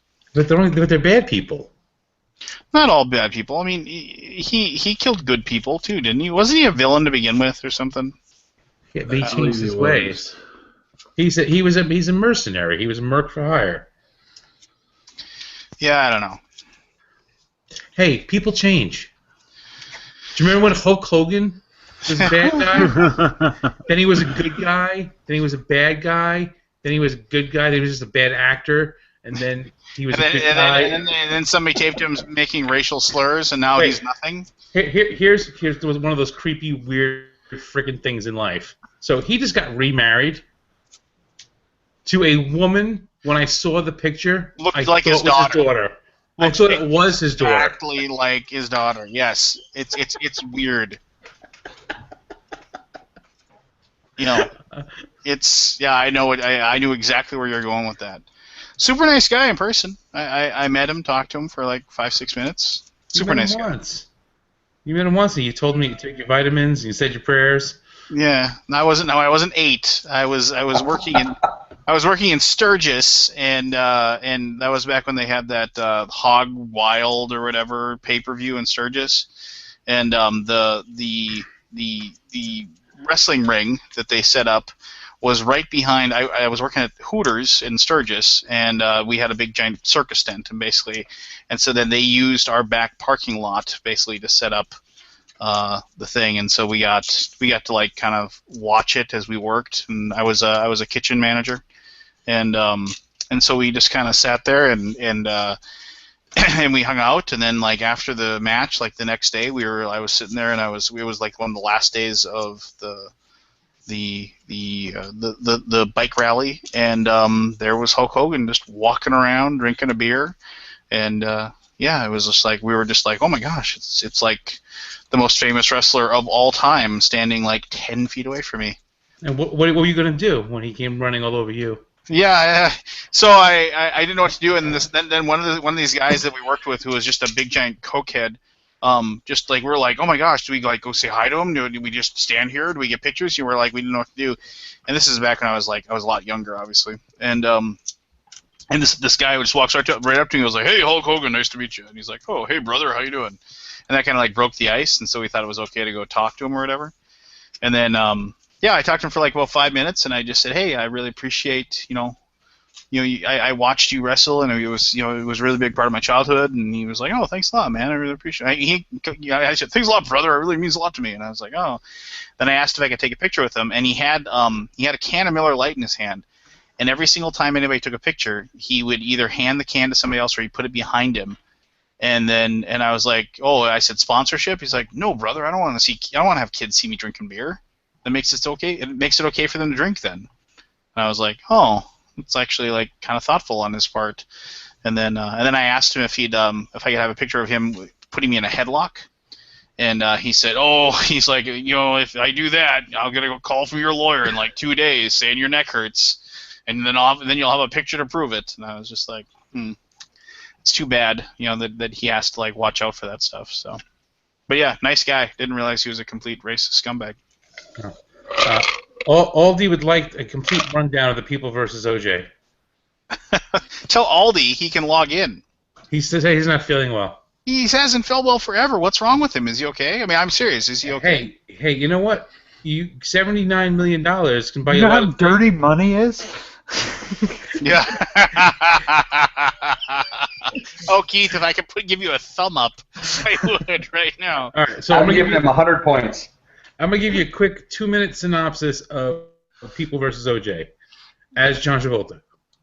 I don't know a lot about the story, but apparently some people had some citrus juice and got very upset with it, and they're making a movie about it, and I'm in it. So, okay, and I read it, and I'm not going to give it justice here, but there is, this is something crazy. So everybody pretty much agrees that OJ did it. I mean, OJ didn't do it. He was acquitted. Everybody pretty much agrees that OJ did it, but I read like somebody suggested I read this, and I read this. It's online. You can read it, and it's actually about a private investigator who has spent a lot of time investigating on his free time, and he's got a book out as well. And basically, he says there's all of this evidence that they didn't really like look at or whatever that really makes it sound like OJ's son did it. I've been saying that since it happened. And and it's just like, and it's like it's a weird thing. It's just like, and you look into it. I mean, it's just like, and it's believable. Well, if you look at what they talked about, a lot of the evidence at the time was a African American man about the size of OJ was seen fleeing the scene. OJ's son was a big kid, same size as his father, big kid. Their DNA would be similar. So the DNA testing they had at the time was not perfect, but apparently they had his DNA at the scene. Not conclusive, because if it was conclusive, then none of the rest would have mattered. And if you think about it, like if you watch the movie, because a lot of the stuff was all eyewitness stuff, and people he was going to kill himself. Yeah. And they basically talked him out of it. But he was in the Bronco, and he was going to kill himself. He had gone to her gravesite and was going to do it there. And he couldn't bring himself to do it. He was going to do it somewhere else, and he can't do it. And he basically just wanted to get back home and was going to kill himself in his house. Yeah. Well, but if you think about it, go through all that and everything, but who would you do that for? You'd do it for your kids. Why his son would have killed her, I don't know. There was talk. I heard things that he had a drug problem and was going to see her, just break into her place to get money, and they came home and caught him and all this other stuff. And I've heard and I've believed it, not saying it's absolutely what happened, but it is plausible. But none of that stuff ever came up back then. And yes, I think most people would say they agree he did it, but I watched that entire trial, and I thought there was no way in hell you can convict that guy. Because the horrible job that the district attorney's office did in that case. Yeah. Yeah, it's actually if you go to Slate.com, there is a person there that for every episode of the People versus O.J. Simpson, they're going through each scene or whatever, and saying whether or not it's accurate as far as what we know and whatever. And it's actually and then it seems like it's it's just very factual. It's like, okay, well, this is what they said. That wasn't exactly like that. It was like this. But they present things like last night I was watching the second episode, and it's the part with the famous Bronco chase. Yep. And they're showing, and this is, and I've heard this from actual thing because when the police were talking to him in the car, he kept apologizing to them for being such a burden, for them having to do all of this because of him. And that actually happened. People said he was very apologetic and very sorry, and didn't want to cause this big chase and closing down roads and all this. He just wanted to get back to his house and all this. And that actually happened. That the guy was like, "I'm sorry, you shouldn't. I'm sorry, I'm making you do all this." And they were like, "No, it's okay. We're just doing our job. It's all right." Oh, good, because they didn't want him to off himself, and he was all prepared to do it. And if he did, then they would have said, "Oh, he killed himself out of remorse for doing it," and that would have been the end of it. But we'll never know the truth until he's on his deathbed. Maybe we'll get some actual what happened. Maybe. I believe he had that CTS. What is that? With the concussions that a lot of them football players get, and they go nuts basically. I believe he had that. I can see that. I mean, but it's I don't know. The whole thing is, no, it's too bad. It's just, I mean, it's too bad. Obviously, for the people who were murdered, I mean, just, and especially if that guy was literally just stopping by to drop off the sunglasses that got left behind or something. So I don't know. It's I don't know. The whole it's just it makes for good TV. I mean, they interrupted a live NBA Finals sports show to show it, which I think was kind of crazy. So I don't know. So Blood Bowl returns in 2017, guaranteed. I guess there's ads up in that are talking about it and saying. Yeah, no, they've already announced it. Yeah. They've already officially announced that it's coming. They had announced that they're bringing back some of those old games, and that's the first one they confirmed. And I will buy probably at least 2 copies when it releases. Look at you, Mr. Moneybags. Well, it's just because I used to play it all the time. Blood Bowl is one of the best games ever. I mean, it's if I ever did a top games of all time, that would definitely be in my top 10. It's probably the best 2-player game in my opinion. It's not for everybody, but it's pretty amazing. If you haven't played it, it's tough to explain, but I'm not big into miniatures games, but that really doesn't feel like a miniatures game to me. It feels like it feels more like it feels like a sports game. I mean, it does. And I'm going to say goodnight. You're welcome. Jim. Jim, always a pleasure. I keep sending you the invite, and you show up, and and I appreciate every single time that you do. So. You're a very kind man. Thank you guys for a great conversation. Y'all have a great night. Ciao. Have a good night, Jim. Hey, keep that tapestry up. No, I mean, and Blood Bowl, if you have 2 of them set up, then you can actually play a 4-player tournament. You can play, you can play a round robin tournament for 2 people, and then the winners of those games play, and then the losers play the consolation bracket. But how long do the games take? They take about an hour. I mean, Okay. they're not long. I mean, they last. Well, if you play by classic rules, they last 16 turns with a halftime. So basically, you kick off, one person takes a turn, and the offensive player, the person on the offensive side, takes a turn. So defense kicks off, and then the offense takes his turn where they move their miniatures, and each miniature gets to take an action.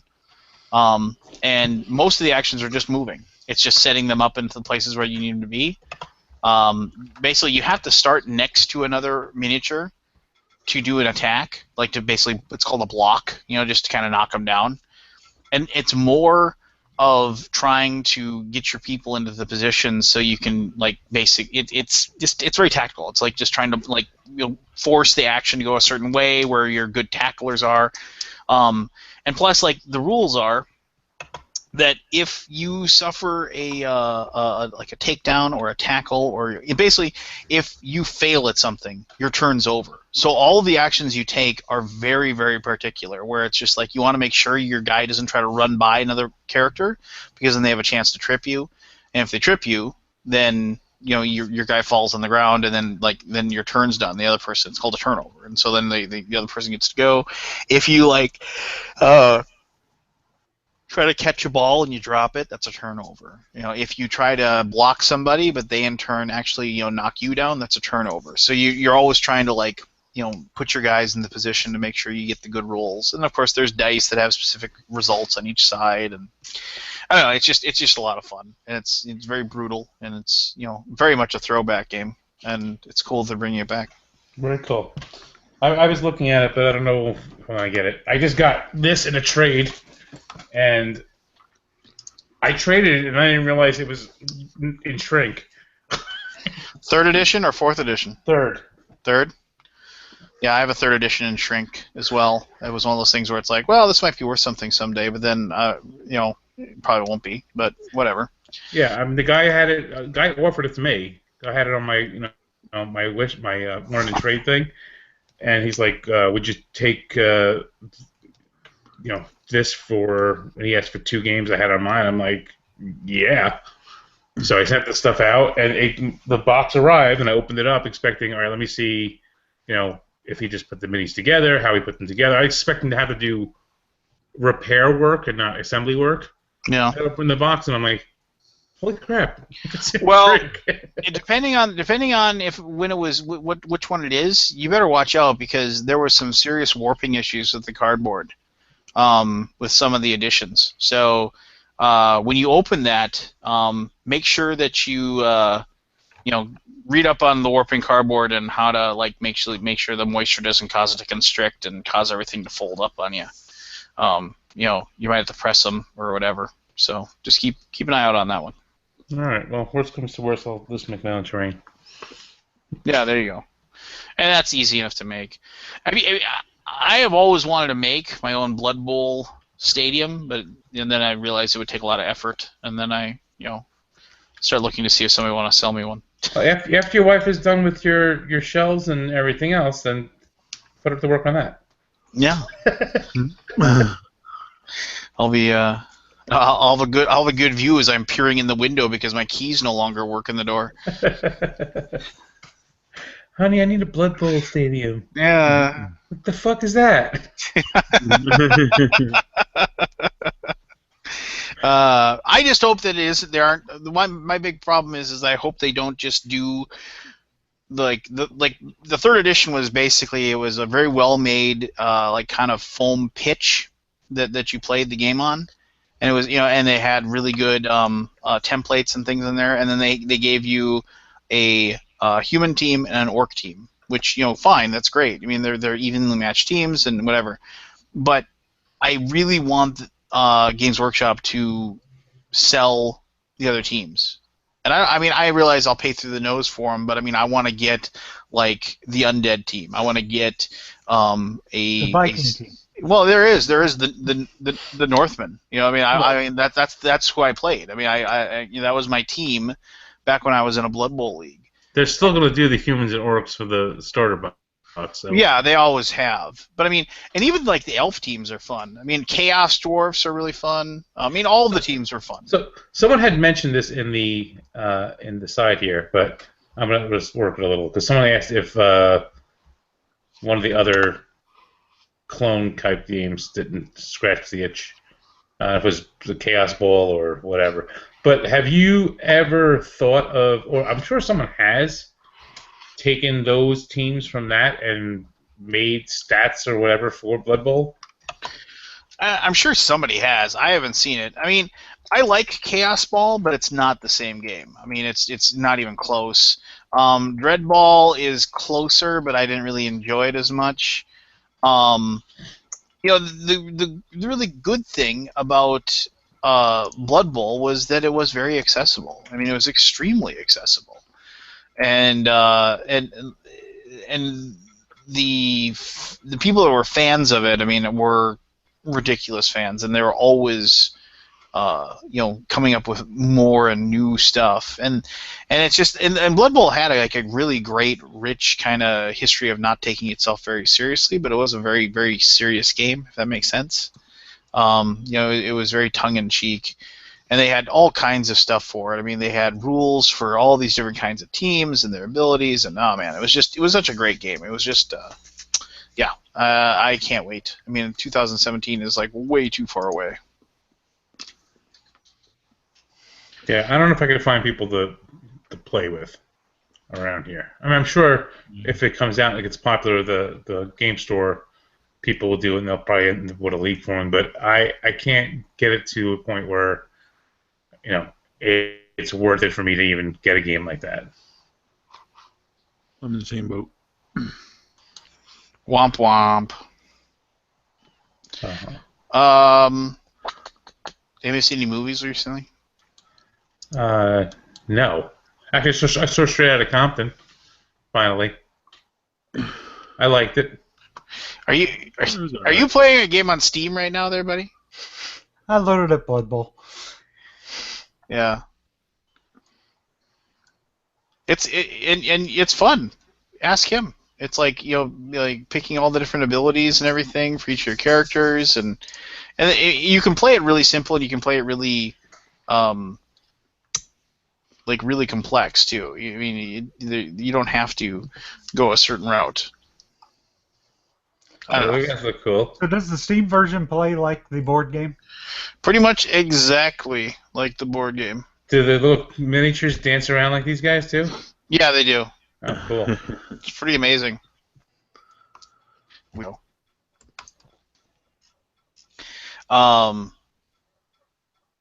Yeah. No. Yeah. And if you like that's playing Blood Bowl on Steam is actually a very very good way to teach yourself the rules. I actually really like the Blood Bowl Team Manager game. So. Yeah, that's actually a really fun game, and it actually, it isn't obviously an exact replica or anything like that, but it is actually a pretty good feel for it, if you will. Yeah, I think it's cool because you're not actually playing the game, but the football game, but you're kind of managing a team, right? And it's a neat game if you want to get a feel of kind of fantasy football, if you will. I always liked the ogre snotlings teams, because like the ogres, you couldn't have too many of them because they were like they counted for more or whatever. So but snotlings were like basically imagine a kobold, but imagine like a really tiny kobold. So like they were just like basically these like little critters that like would run around and make themselves worthless, but they could pick up the ball, and then the ogres could grab the snotling and then throw the snotling. And it would almost always cause the snotling to get killed, but then like they could score a touchdown that way. I don't know. It's good stuff. Nice. And they're gonna do Necromunda, I think, as well, which was a classic old one as well. But yes, the Norse teams, they had they didn't have anybody that could really throw really well, but they had werewolves and they had a yeti that you could have on your team, which I liked a great deal. I'm the only one who played it, so I'm just talking about it to myself. And yes, that's fine. Well, regale us there, Barry. Why don't you take some time and tell us what you think?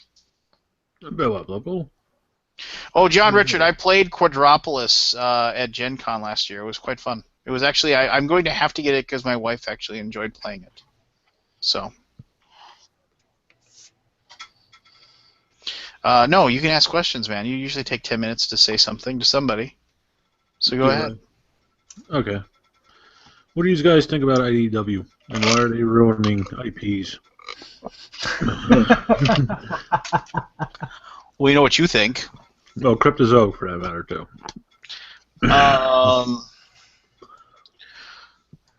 Did you see they have something like V War or something, or Vampire War, some new game from Rob It's Davio Davio's coming new out? game. Yeah, I heard it sucks.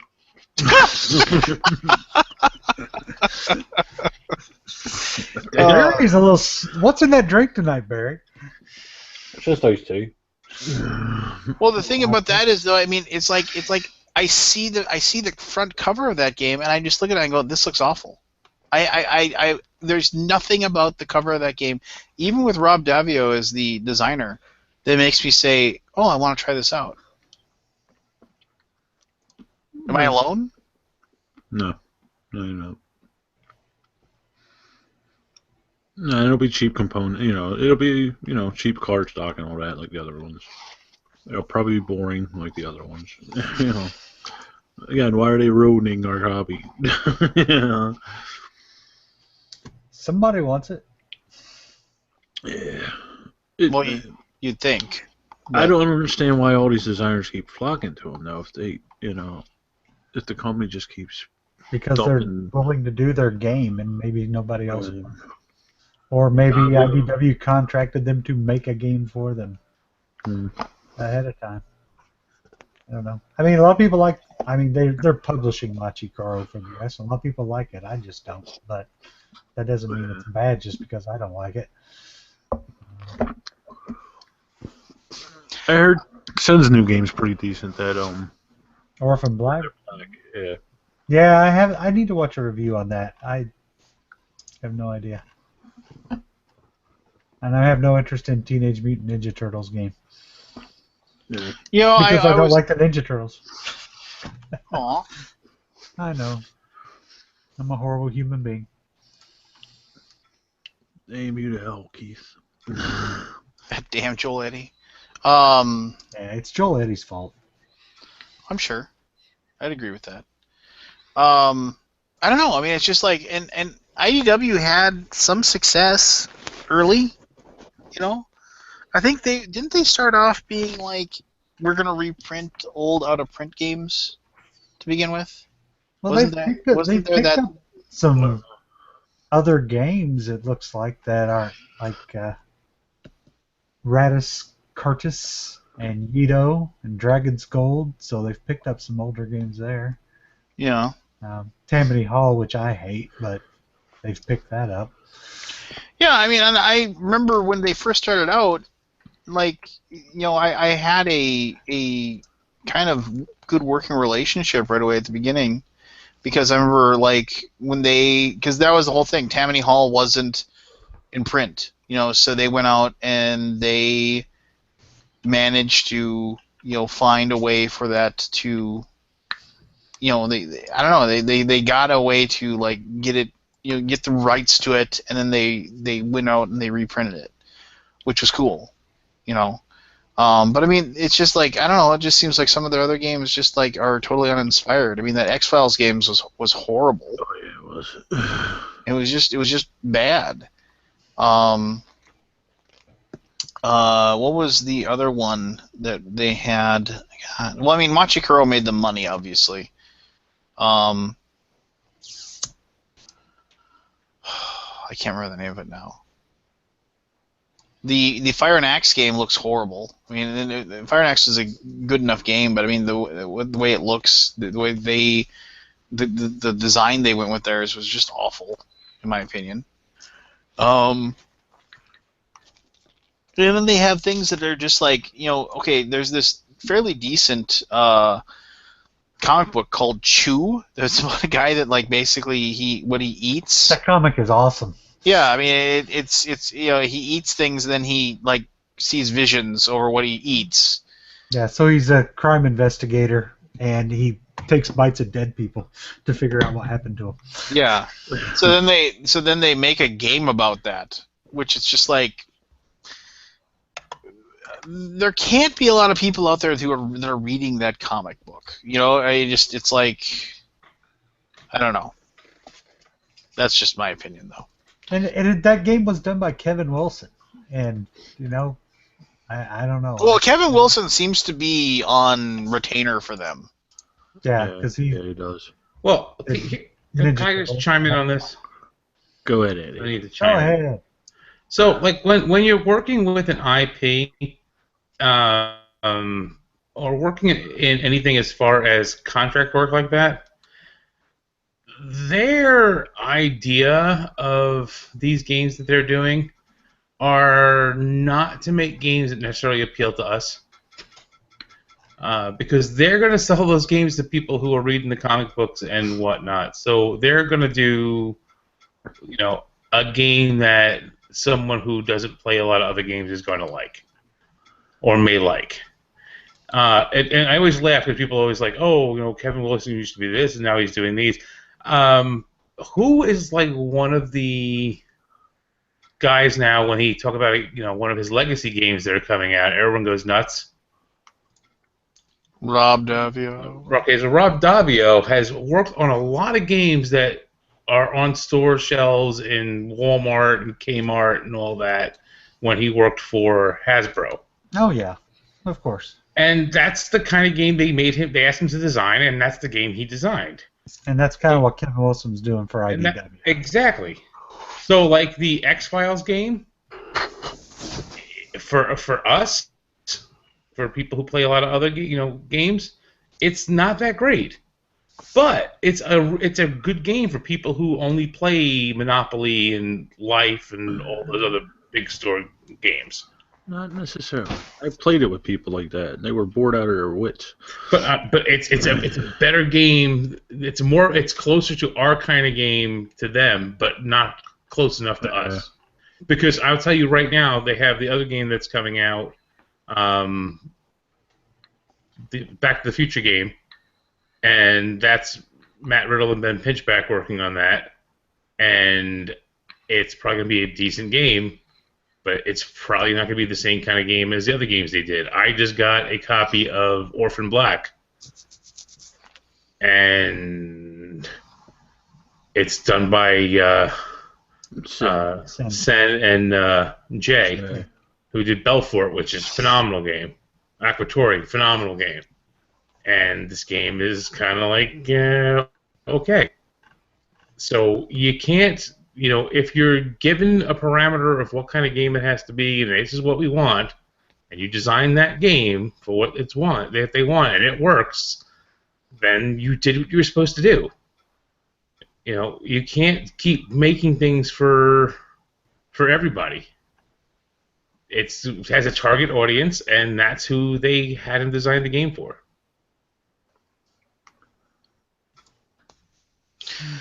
Well, that's all well and good, but it still doesn't. But it's still better than taking a crappy roll and move game and slapping the pictures on the box and saying, "Oh, look, it's a Twilight game." Everyone's into Twilight. All right, that's fine. I don't know. It's and I should mention that I had a good working relationship with Pandasaurus. Was the was and I think it's weird. Is Pandasaurus IDW or yes. I don't know. It's like, so basically what happened is Pandasaurus was the game company. IDW acquired Pandasaurus, technically, kind of. They kind of partnered up, and the Pandasaurus games became the IDW games line. But there's stuff that's IDW games, and there's stuff that's Pandasaurus / IDW games. If that makes sense. Well, I mean, I just remember. I remember when I worked with Pandasaurus, and I can't remember the guy's name offhand. It was definitely one of those things where it's like, they were. I remember I did a review for Great Fire of London Forum, and for Tammany Hall, and for New Amsterdam, which is a great game. I need to play that again. I really enjoy that game. And then what is that? Lost in the Yukon or something like that, or what was it? Was some weird Yukon Gold. Yukon Gold, was that what it was called? I forget what it was called. But yeah, Lost Valley, wasn't it? Lost Valley Yukon or something like that. I don't know. It's like 1,000 years ago now. It seems like Lost Valley, the Yukon Gold Rush, 1896. It's good enough. It's a mouthful. But yeah, so yeah, there you go. I don't know. I mean, it's just obviously they're making money, right? I don't think IDW just. I don't think they are technically a. They're not really a hobbyist company. I think they're more of how can we make money, which is fine. It's a business, great. There's more than enough little niche things where they're like, hey, if we make money, great, but I just want to make really good games, and that's great too. So, what are you gonna do? Yeah.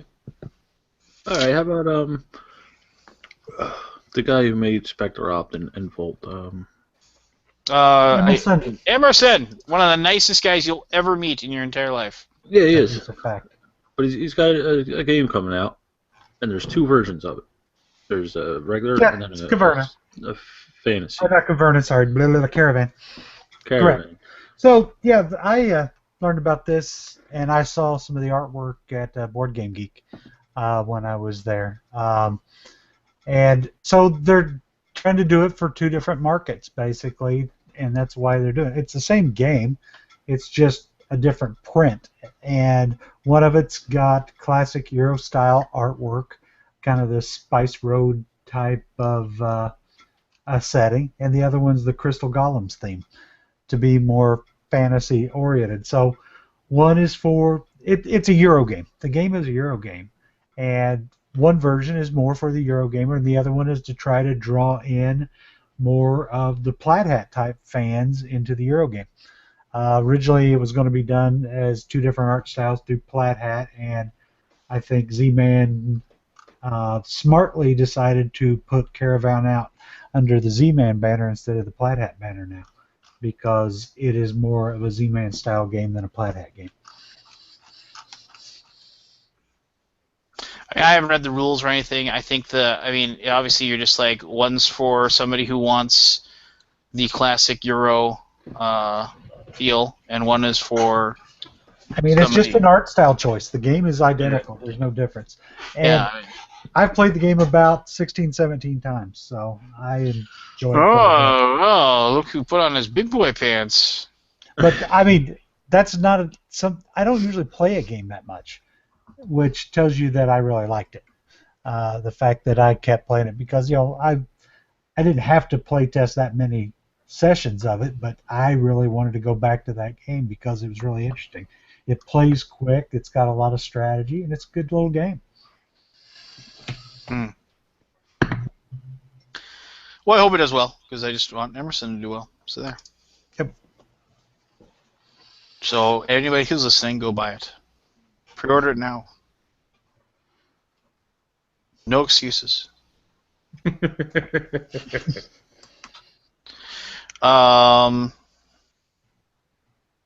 Yeah, I don't know. Anybody got any axes to grind? Why are you looking at me?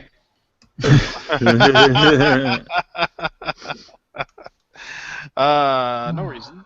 Oh, okay. Just wondering. I mean, I don't know. Maybe somebody posted something angry on Facebook earlier today. Oh, well, that person's just an asshole.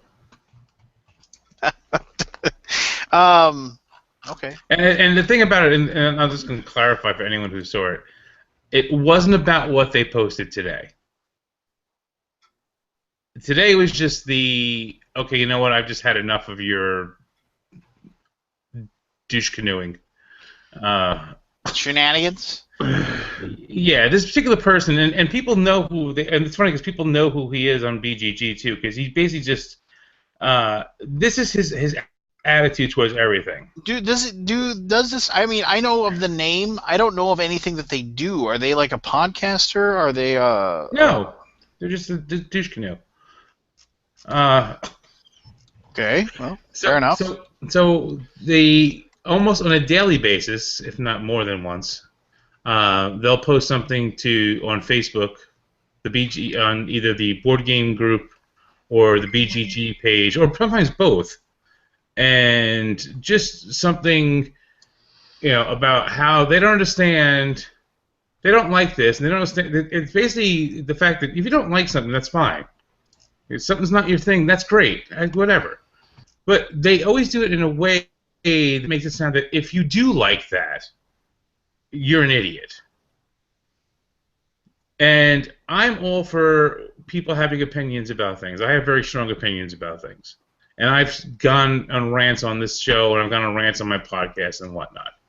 There are certain boundaries, though, in this. This particular person, there was yet another discussion in one of these groups, I don't remember which one it was, about reviewers.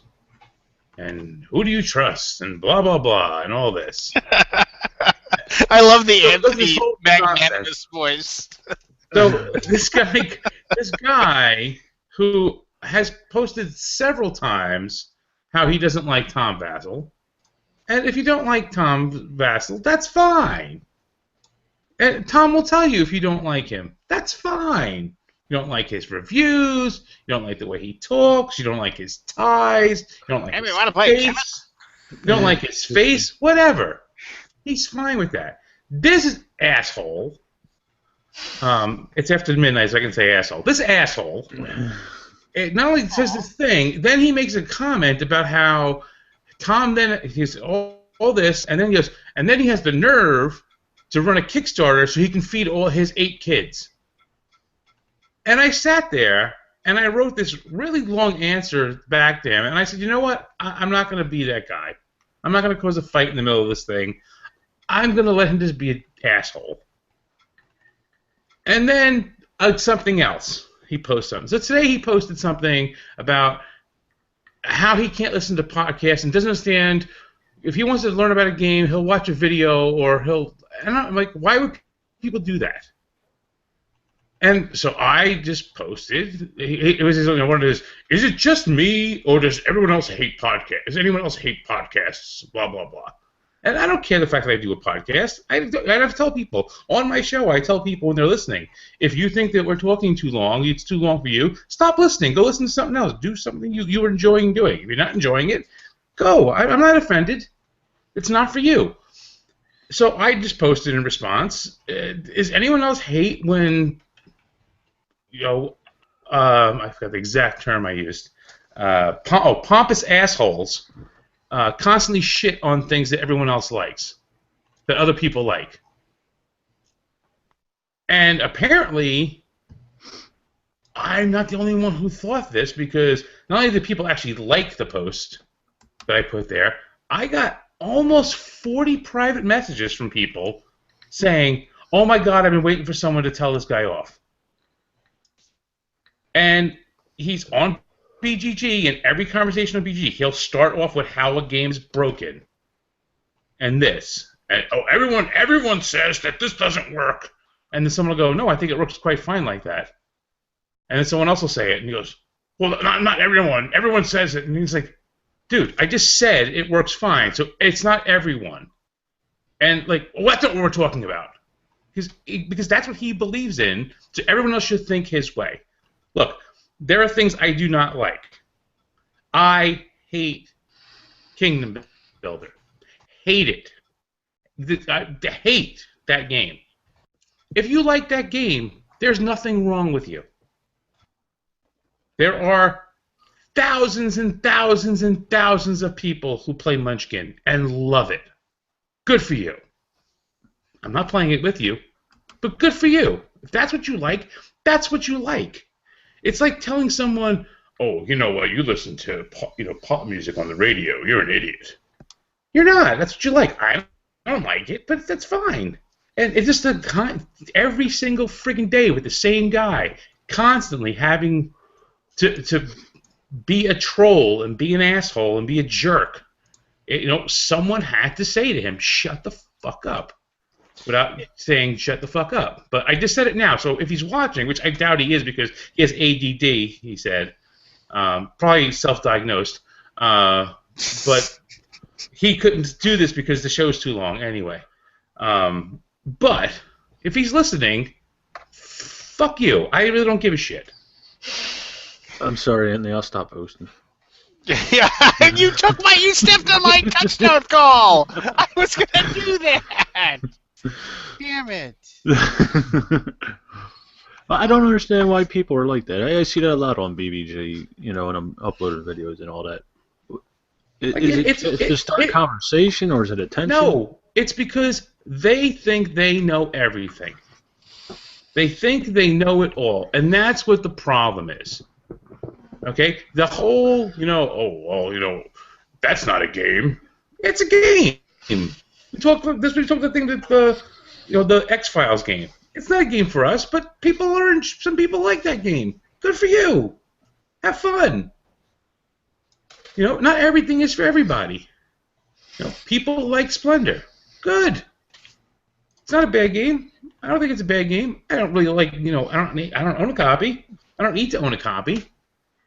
But if that's your thing, good. Everyone's got to start somewhere. Everyone likes something that somebody else doesn't like. I don't like asparagus. Ugh, I agree. I don't like Brussels sprouts. I love the crap out of some collard greens, though. But that's what you like. Big friggin' deal. If someone else likes something else, or someone doesn't like what you like. You're not wrong. There's nothing being wrong. I could say a game is bad, but if you like it, you like it. I don't think any less of you. An argument can be made that he's maybe just trying to prompt a conversation about whatever. No, it's not. It's not that. It's not that, because every post is not his response mechanism goes, "Whoa, dude, it's just my opinion." Your opinion. Here's my opinion. I don't like Kingdom Builder. I think it's boring. I think there's no decisions to be made in that game. That's an opinion. If I say I don't understand why anyone would play this game, you'd have to be brain dead to play this game. First of all, that's no longer an opinion.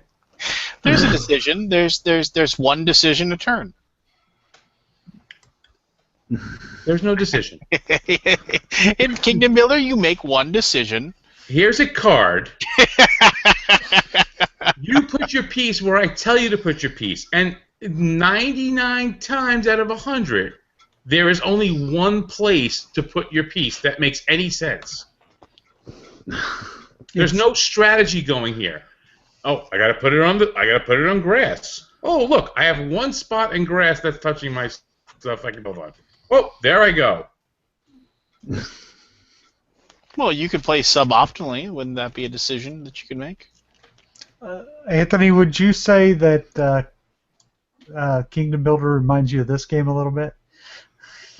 Which game? Wait, I'm not looking at the screen. I was looking at the comments. Candyland. It's a slight step up from Candyland. But it really Candyland 2. And then this is the thing.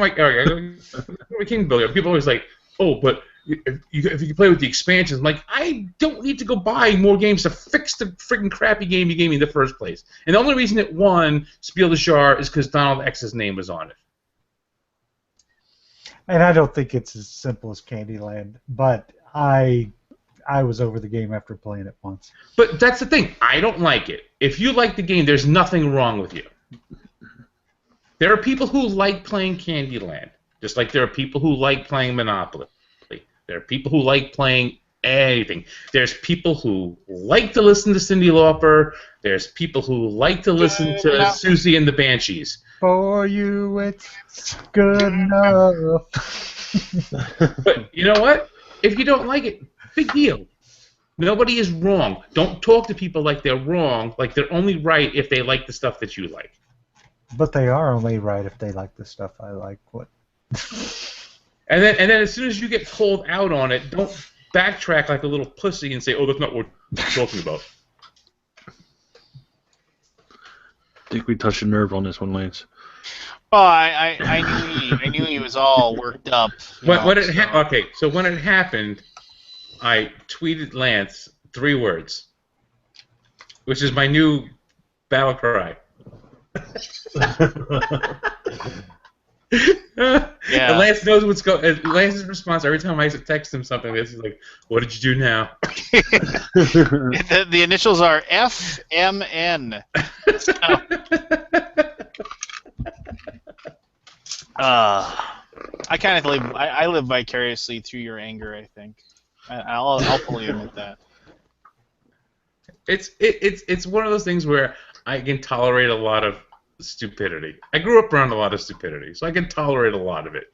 And I know the thing is, I am not a person who gets, even though when I get mad, I get mad. But I'm not a person who gets mad like really easily.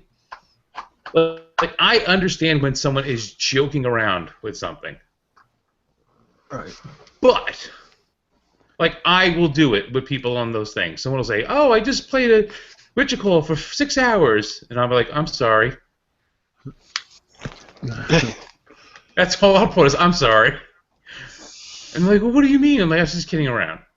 But I get that when people do that. But this is a totally different thing altogether. It's a different animal altogether because it's not like it just happened. And again, it has nothing to do with the fact that the thing today was about. And I told people, I said, this is not. And all the people who messaged me know this guy as far as how he posts stuff. And I said it had nothing specifically to do with today. It was at the thing where I just like, okay, enough's enough.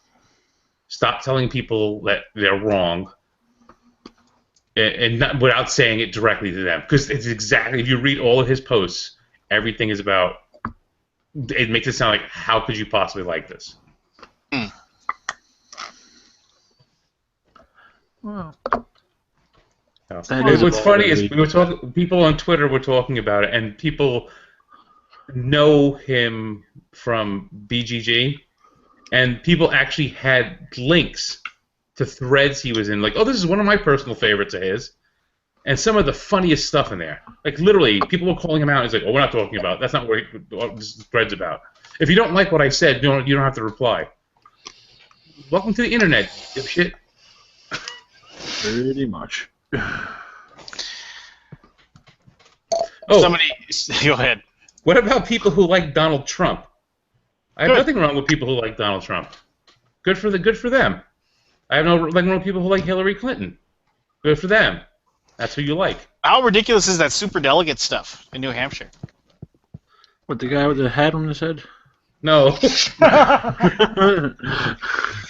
No, basically, Bernie Sanders wins New Hampshire, but then will likely leave with just the same number of delegates as Hillary Clinton, because the superdelegates are just these people that get to vote for whoever they dang well please, and 6 of the 8 in that area had already pledged to Hillary. So it's like the people in the state come out and say, we want Bernie Sanders to run for the presidency, but then the superdelegates just get to decide, no. Yeah, but the superdelegates don't cast their actual votes until the convention. So whoever's leading at the time of the convention, they're going to switch to, because they have to. They're not going to hang it up. Right. They can't vote for who the public didn't vote for. From the standpoint of, then all the Republican candidate has to do is say, why would you vote for this person when the people of their own party did not? And they win. So they have to go. Wait, but isn't that what Obama did with with Obamacare, when people voted against it and he did it anyway? Oh, but that's a different story. Okay. Yeah, that's a little bit different to try to do something. I hate politics. I hate it. I like politics. I think politics are really interesting. And what pisses me off about politics is when people don't understand it.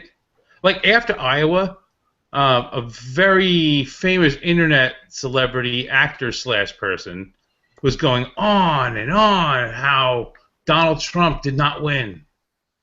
And I said, yeah, it's a shame. I said, because remember in '92 when that poor Bill Clinton guy only got 3% of the vote in Iowa?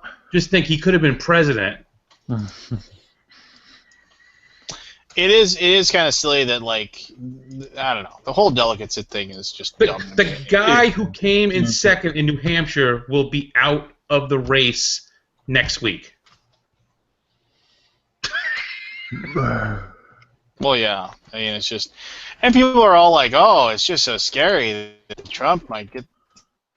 Well, first of all, I don't think he will. And secondly, who cares? You know, I mean, it's wait, you don't think he will? Who do you think's going to get it? I mean, it's gonna be him or Cruz. I mean, that's where the money is. So I mean, I don't see Jeb Bush, staging a big comeback, or Chris Christie or anything. So What about Marco Rubio? No, Why not? I just don't see that happening. Oh, that's because you're What? racist. Because Yeah, he's probably. a minority. Well, what about Eduardo Carlos Cruz? I mean, he's I'm sorry, Ted Cruz. No, Eduardo Carlos Cruz. If you look at him, like just his face without like his hair, you know who he is? Who? He's Al Lewis, Really? I'll have to look at a picture of him. Grandpa from Munsters. Yeah, no, I know what you're talking about. Yeah. If you actually Google Grandpa Al Lewis and him, there's a picture side by side. They have the exact same face. And if you want to see something that's very uncomfortable, there was an interview that someone did with his wife where they were asking her questions about how she deals with the fact that people don't like her husband, and she has this pained look on her face that is just the weirdest thing. Like, a lot of people don't like your husband. They're saying, hey, a lot of people think your kids are ugly. Keith, what are you waving, Lance? It's my Lance Puppet. Oh, the thumbs down, Lance Puppet? Yeah, it's my Lance Puppet. I'm going to bed. You guys have a good night. Yeah, I should probably get to bed too. I gotta drive. I gotta get up at 7 o'clock. Did you just see that big cloud of smoke that came out of Barry? New vapor. I thought it was like a Doug Henning illusion. In the world of magic. It's illusion. Thank you.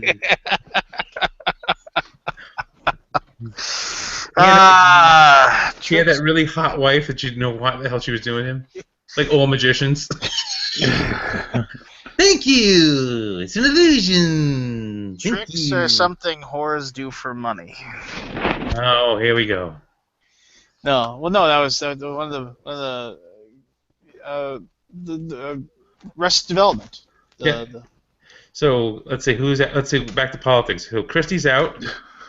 What's her face is out.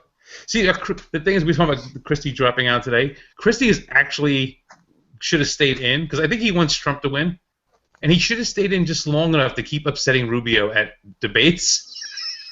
Because that was actually fun to watch. I don't know. I mean, I believe you. I have to finalize my sword and sorcery pledge. Should I go all in and I actually won like the base game like in a contest. I actually won a BGG contest, which I couldn't believe. So should I drop? So I get the base game for nothing. Should I drop the extra $89 and get the like all of the stuff? Do it. Do it. Live the dream. It's just like Legendary Hero plus Kickstarter, Legendary Hero Kickstarter Edition, Immortal add-on bundle, all unlocked stretch goals. Do it. Do they have one where you can go have pizza with the guy? You should do that too. No, I'm not gonna do anything that dumb. Let's see. My special Kickstarter include the critical hit bag, the card deck holder, the deluxe hero sheets, the standard bearer warlord hero, the 5 heroes, 1 lycanthrope hero figure, 35 enemy figures, 3 master enemy figures, 1 player aid sheet, 1 Act 2 storybook, 10 double-sided map tiles, 100 plus cards, and 50 GD enemy cards. Goddamn it! These are actually minis? Yeah. Oh, yeah, you gotta go all in.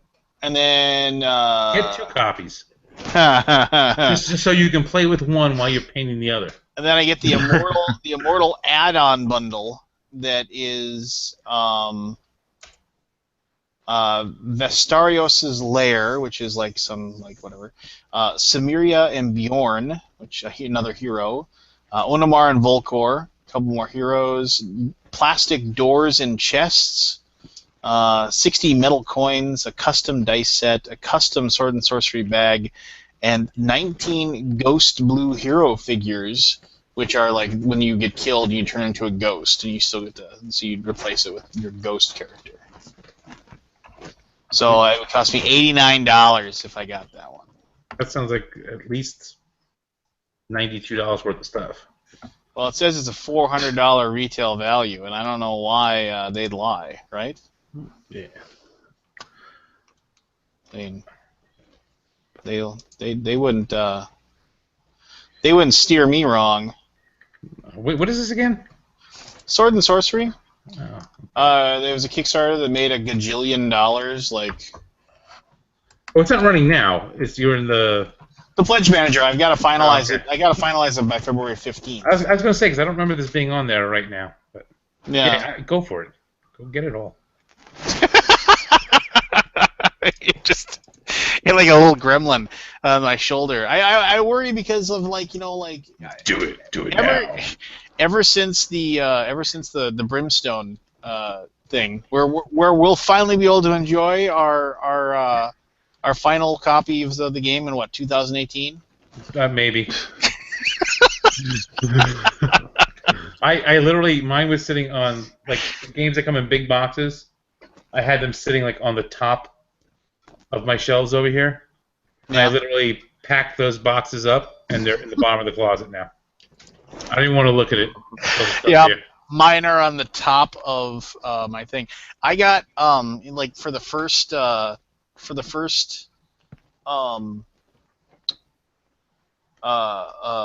Cthulhu War, like, I got the top level reward, the like $400 reward, and I got like they fulfilled that like 2 or 3 months ago. They got everybody's stuff to them, and man, I haven't even unpacked like the 3-year boxes of stuff with all the extra minis or anything like that. It's just it's so much crap. It's just too much. It's like you'll never play with that stuff. It's just too much stuff. It'll take up way too much of my table space, way too much of my I can't even talk. The way too much of my, I want to say cupboard, but shelf space. It's too big. There's too much. It's ridiculous. It's absolutely ridiculous. Yeah, I've gotten away from most of the stuff that comes in those big coffin boxes. So I got rid of my copy of StarCraft. I got rid of my copy of... Oh, I wish I still had my copy of StarCraft. I got rid of my copy of Tides of Iron, the original one. I got rid of the other, my Fortune and Glory game from those same guys. So right now, the only things I have that are in like big boxes are I have Zaya still here, Amerigo, and my Space Hulk that just came. Hey, I recently I realized we said we were going to wrap this up and we can go, but I recently read, I read some stuff some very negative feelings towards Zaya. It's like, I really like that game. I think that game's amazing. There are people who don't like the sandbox, and there's people who love the sandbox, and that's what the issue is with the game. It's one of those things where if you do not like the sandbox thing and you need everything to be laid out perfectly for you, it's not going to be for you. A lot of people don't like the length of the game, the time-wise. Yeah. I know a lot of people make a house roll where they'll cut it off, like you go so many rounds or 2 hours or whatever, and then they'll cut it off. Yeah, I mean, Zaya was like one of those things where I was like, I remember when I did the review, the Kickstarter thing for it. I remember, like, basically, and the guy said, "Oh yeah, I wanna do a like $100,000 is my goal," and I was like, "Holy, you're not gonna hit that." Then he did, and I was just like, "Holy, you did!" So, yeah, I don't know. Talk about a dream project like that was totally I want to make this and I'm gonna do this. Yeah, but it's one of those catch-22 things because it's a great game and it's fantastic production for a first-time Kickstarter person, but it's so grandiose that where do you really go from there? I mean, his second game he just did this past year, and that just barely funded. Which is actually a pretty good game about surfing. It's but it wasn't the big thing. And I always wondered because I was designing some games at one point, and I was thinking of, this is before Kickstarter was even like a huge thing. I was like, oh, you know what? Maybe I'll just do it myself and the thing. And I'm like, all right, I got these two games. This game I think is really, really good. This game is good, but it's not as flashy as the other one.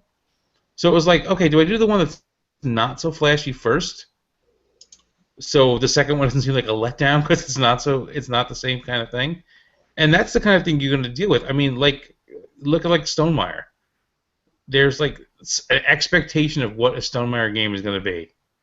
And when it's not, and nothing really has been totally different, people look at it a different way. And it's like, oh, what happened?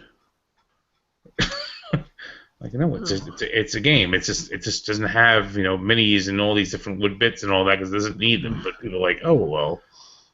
Well, every designer has misses, Even good designers have misses every once in a while. Oh. Name one. Okay. This is a good way. Well, let's take the next let's take like 10 minutes, and this should be easy actually. Wait, this may be our biggest watching audience right now. Well, how many do we have? We're up like 16. We have 17 people watching, and there's only 3 of us here. 17. So, holy shit! I'm not even watching it on my thing. So there's 15 people at least watching it because I'm in there. People like vanish now. This is like standing room only for us. Well, you know what? Actually, and I'm not trying to. And first of all, for those of you watching right now, thanks very much for listening in. And if you have questions, by all means, ask away. But I've actually heard weirdly through the grapevine that we're getting we're like the Village Voice type of weird fan base now. So those of you who are listening now, if we ever really make it big, you knew us when. So and we know you all by name. Yeah. It's true. No. So we each take a turn, and we'll name a game. Name a designer, like a prolific designer, somebody who's got 10 designs or something like that. And then pick one, and not go look it up, but pick one pick a game of theirs that sucks. Fair? I'll go first. I'm gonna say Bruno Cathala. Okay, that's what I was gonna say. Let's see if we say the same game. Well, no, I'm asking you. What's a game that Bruno Cathala made that isn't any good? Dr. Shark. Well, I've never even heard of that.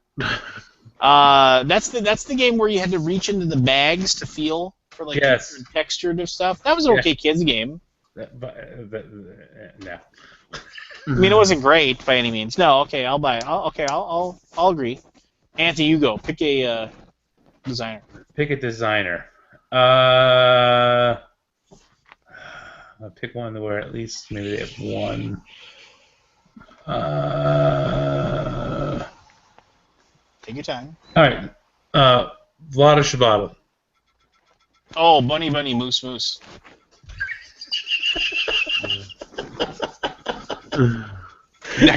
Next question. Why are you laughing? Because I always forget that's him. Yeah, I mean, the funny thing about Vlada is everybody this past year I kept hearing over and over again, "Well, I can't believe he made a party game." And I'm like, he's made them before. Yeah. And they're like, really? I said, have you never heard of Pictomania?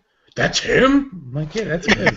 And Pictomania wasn't bad. It was just I like Pictomania. It's a little much for a party game for most people. But for gamers, it's fun. And it's too easy to game the game. If you get somebody that's if you get somebody who isn't there to have fun and just wants to win, they can make it. They can just goof with it and then just win.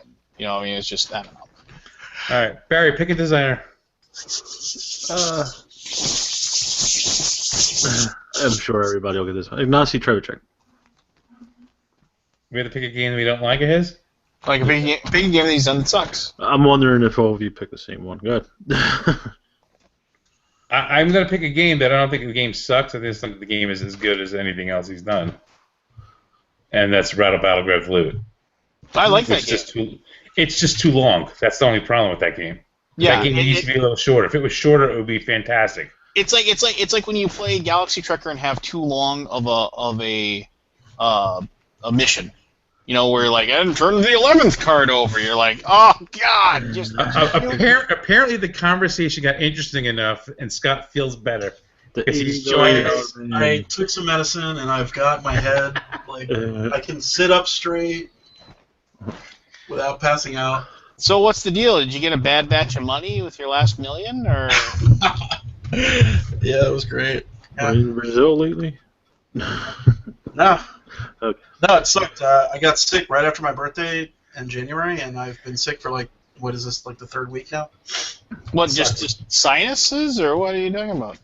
So it started out with a really bad fever, and then like I was just shaking and like, you know, like it was bad. And I had Lincoln and Nikki in town. They were here for my birthday, and like we were working on my game room and stuff and cleaning it up, and each day I was just like pushing it, right? Like I'm not going to be sick while they're here. I'll just get through it. And then now I'm paying the price. Yeah, it's like sinuses. Like I got fever and sore throat. I'm on the upswing though. I'm way better than it was. So. Did you go to a doctor? It's the flu. What do you do? I mean, like, what am I going to do? Well, I mean, they can actually give you like things that at least like make your quality of life a little bit better. Yeah. You know. You have $79 million. Get like your blood changed. I've never found that to be the case. Blood transfusion. Yeah, you're worth nearly $80 million. I probably should have went to the doctor. Had I gone to the doctor like 2 weeks ago, I'd probably be a lot better right now. You could have got the blood of a small child and had that coursing through your veins. Yeah. Anyway. Yeah. So I pulled 60 bins out of my house of games. I put saw them in that. storage. Yeah, it was unreal. I couldn't, like, when you really pack them in, you can really store a shit ton of games in your house. Like, they were like crawling at my walls, right? Like, I was getting Kickstarters right after BGG Con. I was getting probably 10 packages a week, right? And I didn't know what to do with them. I mean, I was like, well, I got to get them down to the library at some point, but I'll just stack them up. And my entryway, my house was just like these piles growing up the wall, and then it started feeding into my living room and go up the wall, and I would have people over, and then I would clear all that out and take it up to my game room, which was a complete mistake because I had to get those out of there to take to the library. So Lincoln and Nikki came into town for my birthday, and I was like thinking, oh, it'll only take 2 days. We're thinking 2 days max. We busted ass 5 days straight, like morning till 2 a.m. Like it was unreal. Like, was this your personal collection or for? Well, it's kind of intermingled, right? Like I've got a lot of all the Kickstarter stuff comes here, and so I've been piling it up and waiting to get it to take down to BGG or to the library, and then it kind of, some of it got mixed in with my regular collection. Michelle put some stuff on shelves. Like, I have a rule where if I put something on the shelf, I record it.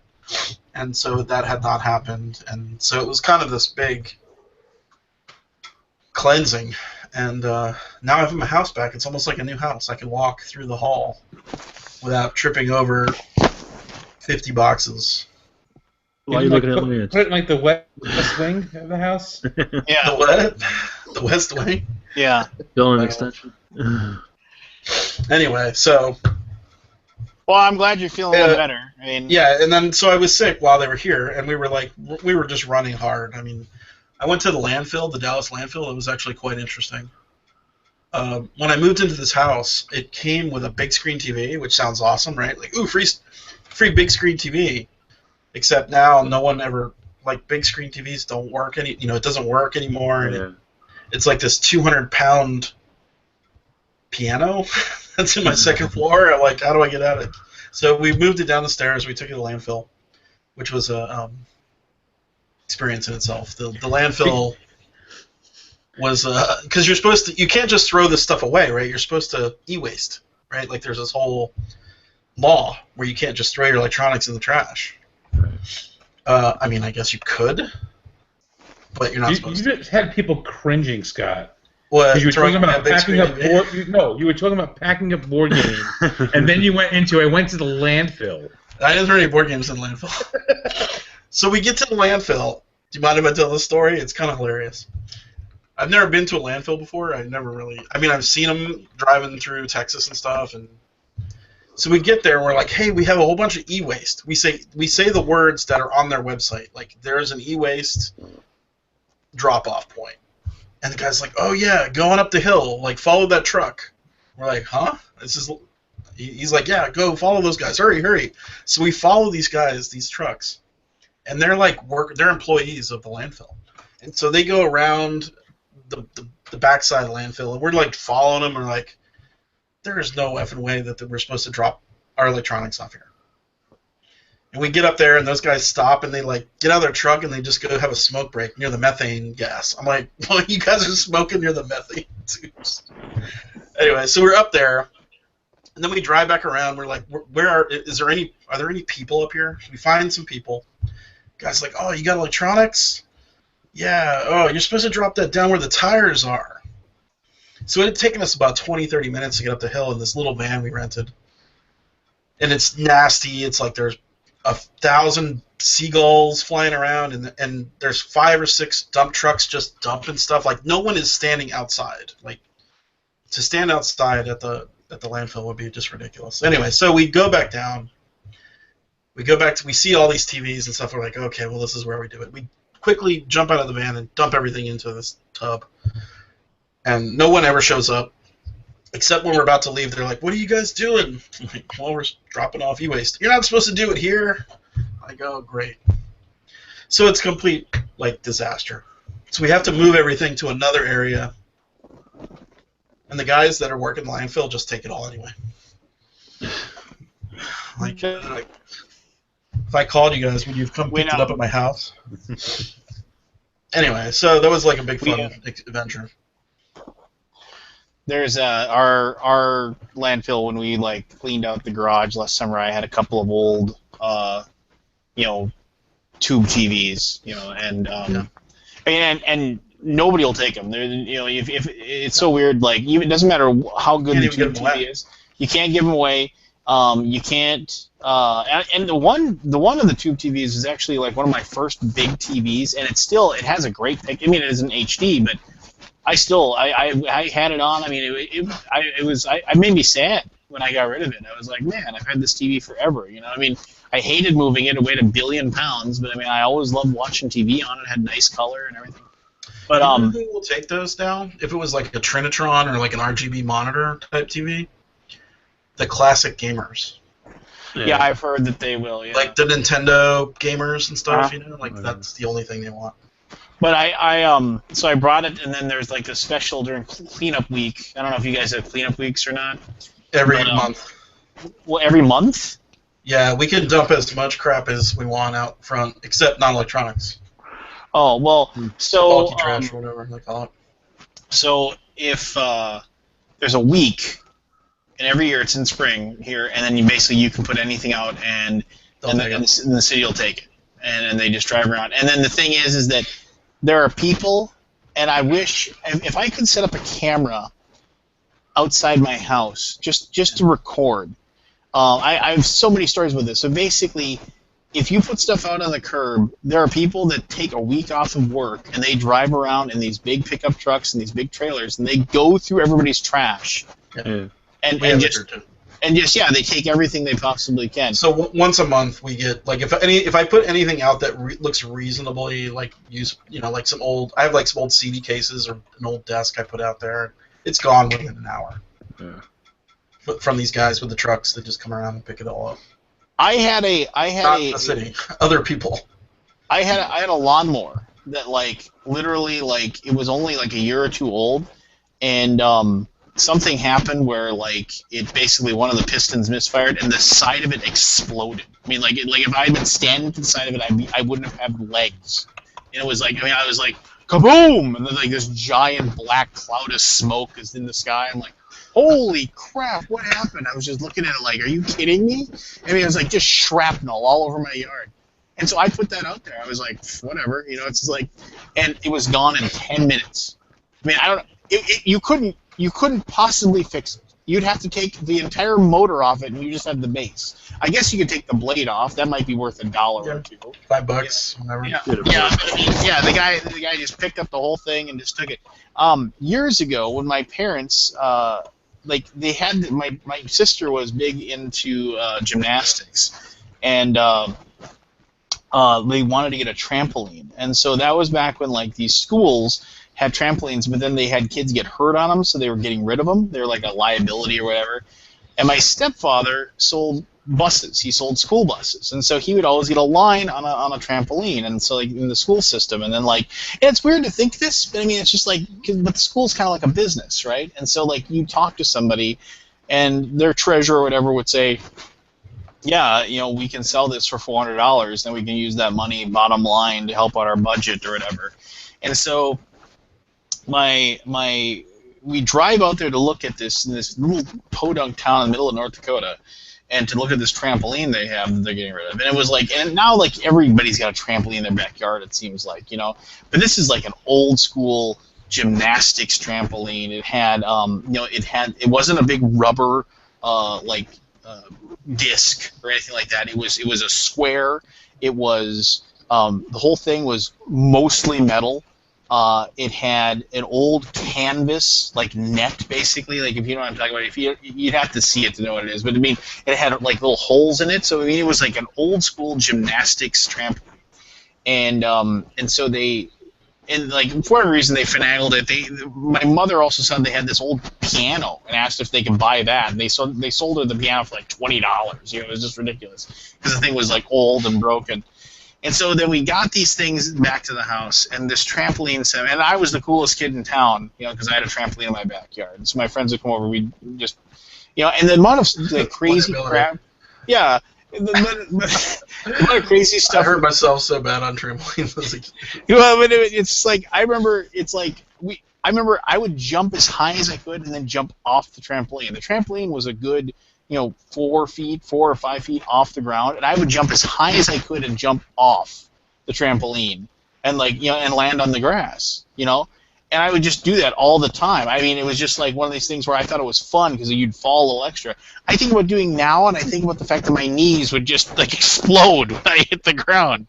But so so finally, like, basically you get old, and like when you know, I'm like 15 and nobody uses the trampoline anymore, but it's just this giant weight in the backyard, right? And it was huge. And every time I had to mow the lawn, like that was, my parents have this stupid giant lawn, and I would get to where the trampoline was, and I'd be so annoyed because I'd have to move the trampoline, and it weighed 1,000,000 pounds, and it had like settled into the ground, so I had to like almost like pick it up a little bit and drag it, and then mow around it, and then my mom would always say, "Move it back to where the ruts are. Not having more ruts in the yard," you know. And I had to move it back to where it was, and you know, and the grass underneath it was so long because it was in the shade, and so like plants know if they're in the shade, they grow bigger so they can collect more light, you know. So I got to, and it's just Texas. Oh well, so I'm like, but so finally one day it's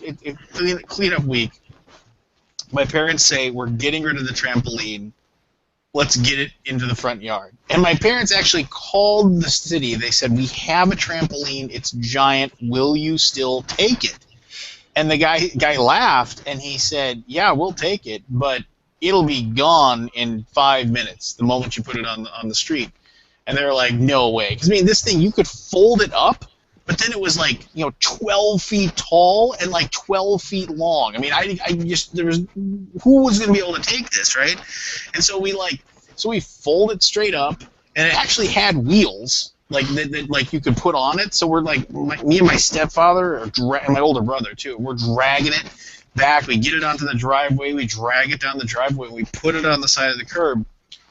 And like about 10 minutes later, this people, they pull up and they drive by and they do the whole slow down. They're like a Ford Tempo or something, and they pull up and the guy gets out and he's like looking at it, And the thing was, it was busted at this point too. I mean, there like a lot of the canvas had ripped, and like the springs were like some were rusty and all this stuff. So it wasn't in good condition anymore.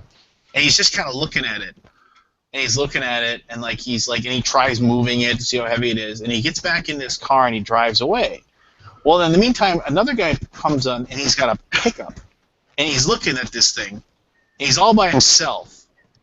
And he goes out there and he tries to pick it up to get it into his pickup bed. Now, mind you, this thing's longer than the pickup bed.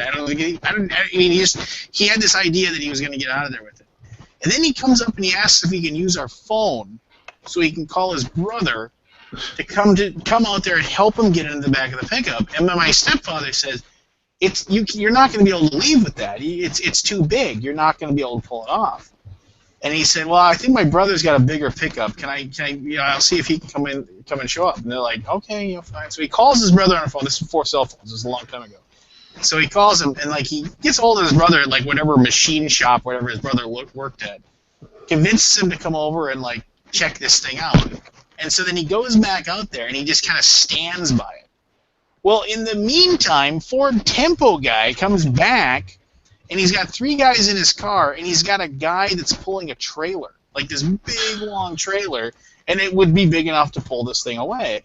And so they get out, and then, like, I'm just sitting and we're kind of watching this. I'm bemused, to say the least. And this guy was like, "Hey, we're going to take it." And he's like, "No, you're not. I'm waiting for my brother. We're going to take it." And then these guys proceed to have this giant argument in the street over who had the right to take the trampoline, and the guy in the Tempo was like, "Well, I was here, half hour ago. Well, you weren't nowhere to be seen, and and he's like, "Well, you didn't have your name on it. It's not yours." And they're arguing back and forth. So, as they're arguing, the other guy in the pickup shows up, and he gets out, and this is a bigger pickup, but I'm still like, "There's no way."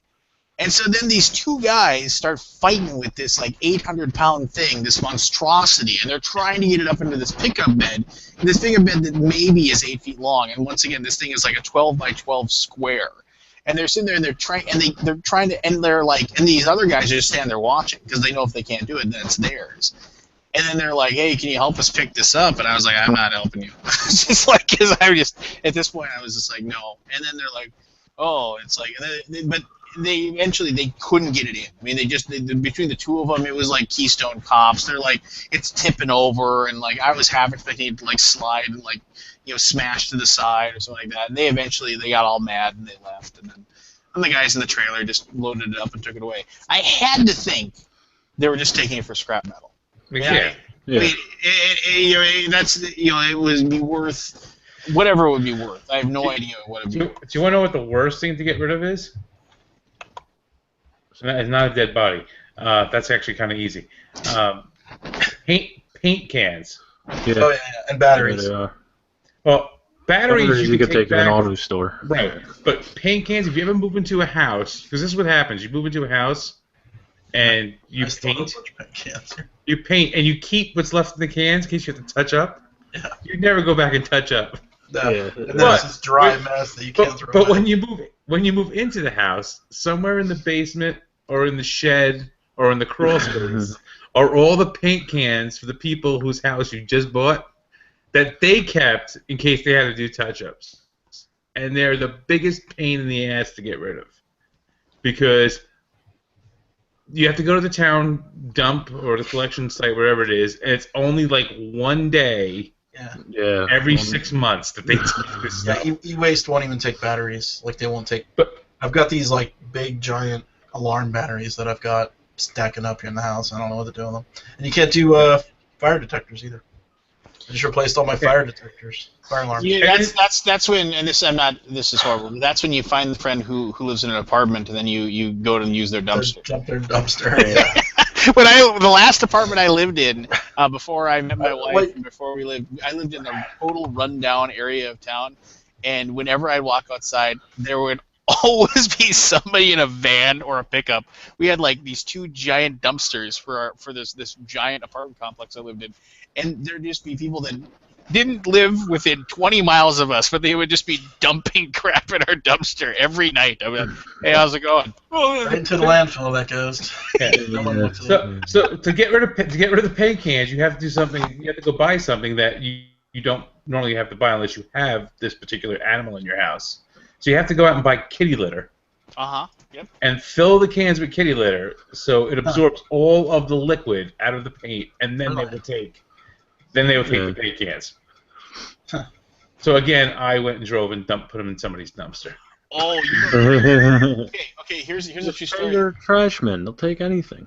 You just reminded me of a story. A friend of my wife, they just had to spend way too much money because they kept their kitty litter box in their basement, and they left on a trip somewhere, and when they came back, the cat had knocked over its kitty litter box doing whatever stupid things the cats do, and it went into their floor drain. Oh. And The what? like, well, the drain. the drain in the basement you have, just like whatever, for like. What's your basement? What? What'd you say? Texas. We don't have basements yeah. in Texas. Well, I'm sitting in one right now. So yeah, no, and so like basically the kitty litter got in there, and there's water runoff that comes from like different like your air conditioning and stuff like that, and it goes in there and that absorbed it, and then it just became this hardened concrete. Yeah. And basically they had to have somebody come in and just tear up their foundation. Yeah, basically because it was like they tried to break it up. Ouch. And pull it out, but it was so dense. It was just like they basically had to replace like a bunch of pipes and stuff. So yeah, if you have a kitty box in your basement, like have it in like, and as disgusting as it sounds, your cat is actually relatively clean. So like buy one of the ones that has the roof on it, so they can't kick the kitty litter out. And then just put it in like a bedroom, or put it in like a guest bedroom, or put it in like a place where like it isn't going to damage anything if they knock anything over. I will never own any pet, so. Well, you live longer if you own one, so just remember that. Except my wife wouldn't. Well, okay. Yeah, that would be the problem. Yeah. Well, get a new wife. Maybe one of them furless cats or something.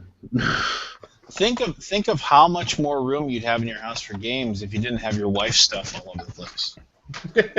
True. She doesn't have anything in this house. It's all me. I need to pare down my collection by like 500 games. 500. You're gonna let me know which one's first, right, Lance? Oh, Just like the last time. When I do, no. I mean, it's like, well, I don't know, give them away, sell them, something. I mean, I'm looking over here. I'm looking over here, and it's absolutely ridiculous. It's just stupid, and my game room is just as stupid. I'm here. Hold on, maybe I can push 60 bins. Each bin had about 8 games in it. Here, hold on. Let me see. So many games. So like you can see all those games behind me, and I'm just gonna turn this over here. So like yeah. Oh my word. That's my basement, and my game room is worse. So yeah, I'm never gonna play those. I mean, it's just like I have so much stuff that I'm never gonna play. So the problem I have too is I just don't have time to auction the stuff or sell it or whatever. I mean, I just don't. It's a pain. It's a pain to do an auction, and then plus sending it all off to people. And then you got to pay 3% to BGG. Yeah, that's. I just take the money and just put it in my back pocket. Yeah, like you need an $80 million man. You need. How do you think it became $80 million? I need my $7. 3%. Yeah. Yeah, you need my $7. Yeah, I bet. Yeah. Money grubbing. 3%. Man, Kickstarter charges 5. What am I doing? He's doing 5% on the games that don't even exist. Well, and a lot of it you're just relying on the kindness of people too. I mean, I know if you have somebody who ends up owing you like $100, you send them a bill or something. Oh, we've had deadbeats. Heavy. Yeah, some people have I think sold I owe you like thousands of $17 dollars right now on the site, and then they disappear. No, I think I owe you like $17 or something. It's a pretty laid back system, but we do catch up with you eventually. Yeah. Then you send the enforcer out? What happens? It's Matthew. Oh, okay.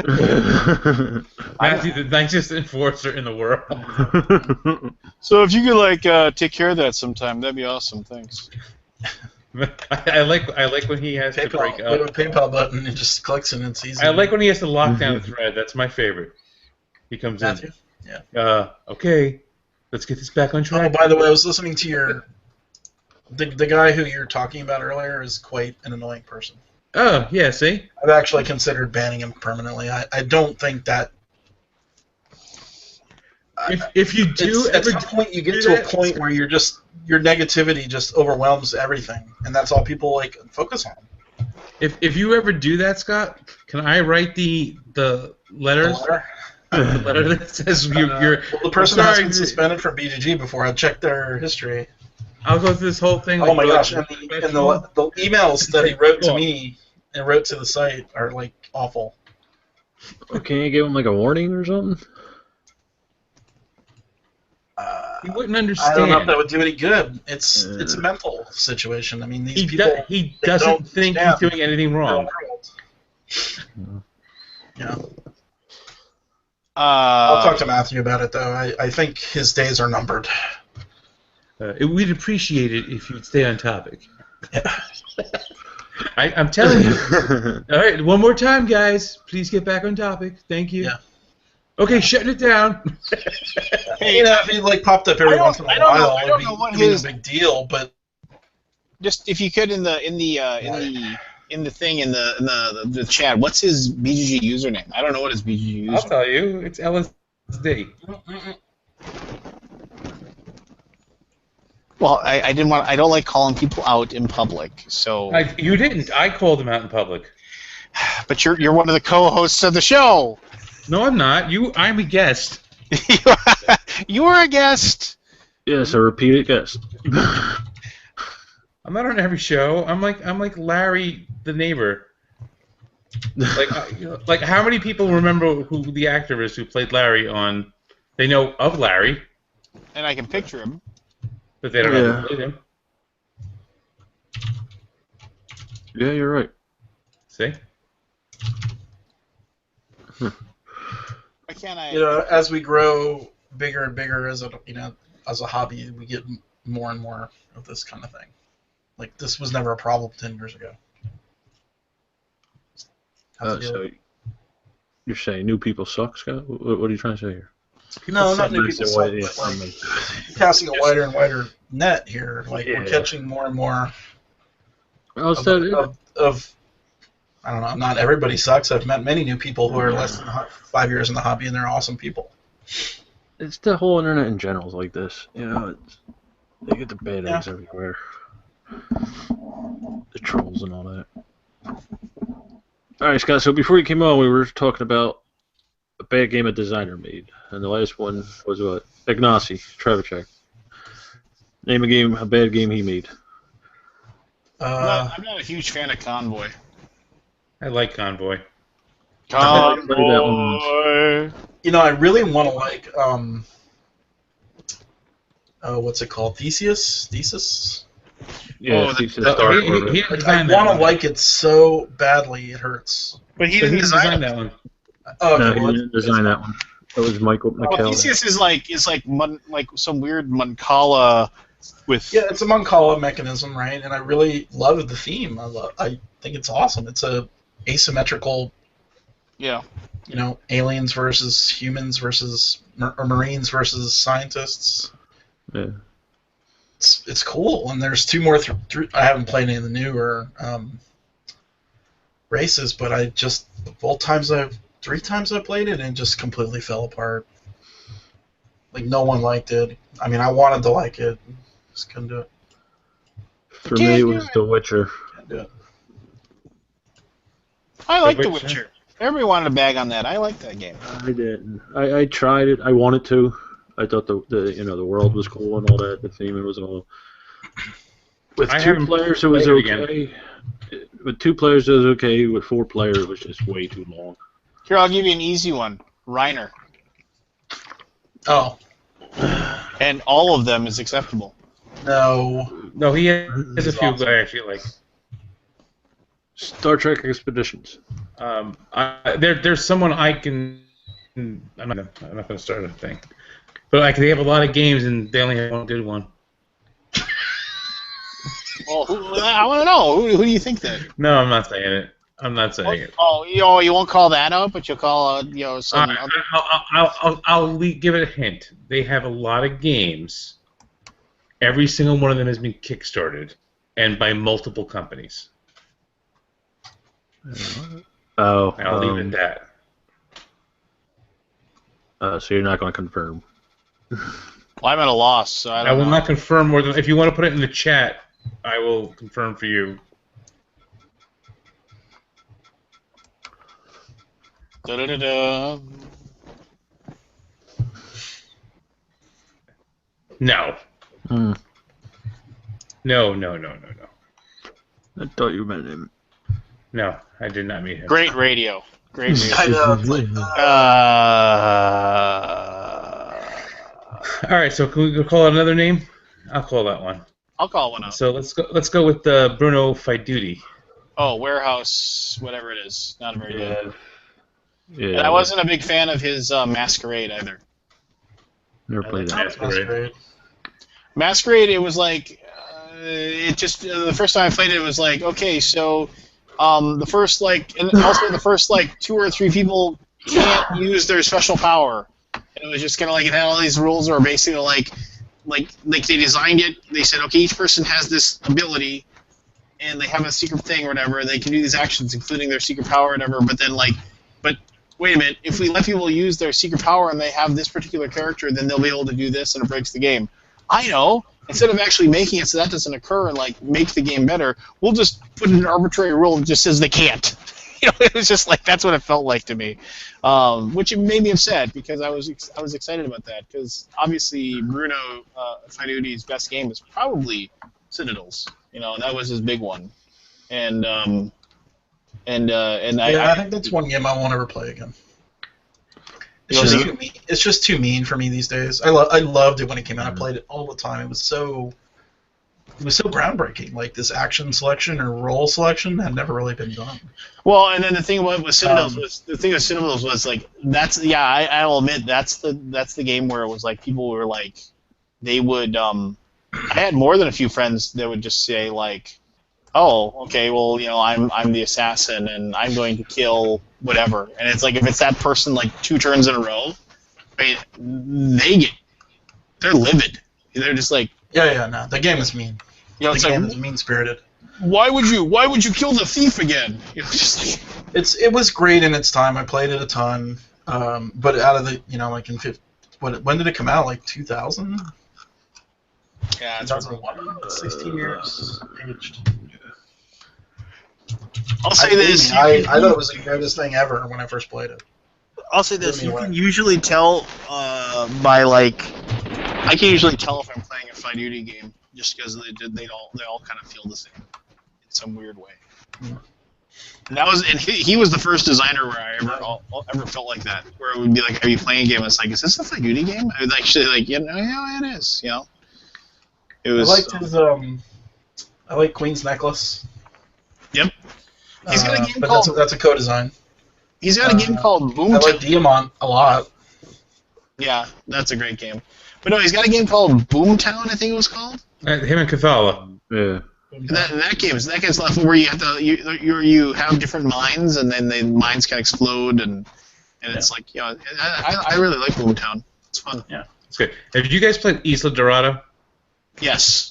No, I've wanted to though. Isla Dorado has one of those these really cool pieces, right? What it does is there is one piece for everybody, but you're all a different character. So what they did, rather than just making it a generic piece, it's a totem that has all of the faces of all of the characters you play on it. And the whole thing is on your turn, you get to move everybody. But the whole thing is then you have to negotiate with other people where you want them to move it. Because the whole premise of the game is if you end up going to certain places on the board, that's your objective, so you're trying to get them to go there without letting them know that's your objective. So it's really interesting. Little, secret role kind of thing? Yeah, kind of. Everyone's got role. You have to get here, you have to get there, but it's all a matter of you don't know what I'm trying to score, and I don't know what you're trying to score, but we're all kind of having to work together. Yeah. So, because we're only moving one piece, and it's basically don't split the party. Has anybody played Raptor?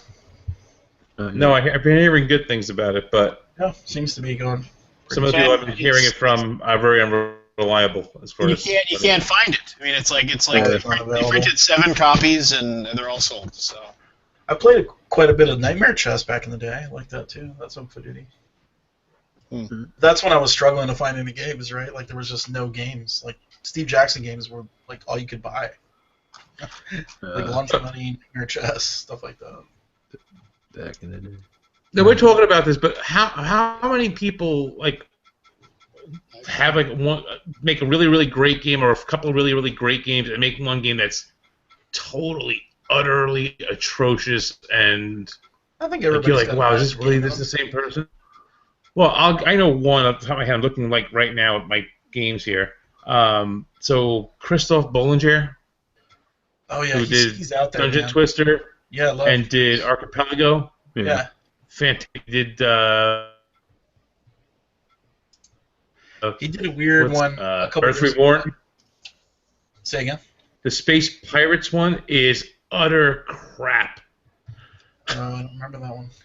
Space Pirate. It's a game where it's a He's got pick a up new and deliver with a dexterity element where you're basically shooting the ships at each other, the discs of the Okay. ships. It's like just totally So he came. stupid. He's really an amazing person, actually. I love talking. He's funny as all hell. Funny. He's Who are you like talking about? Christoph Bollinger. Okay. Archipelago and Dungeon Twister guy.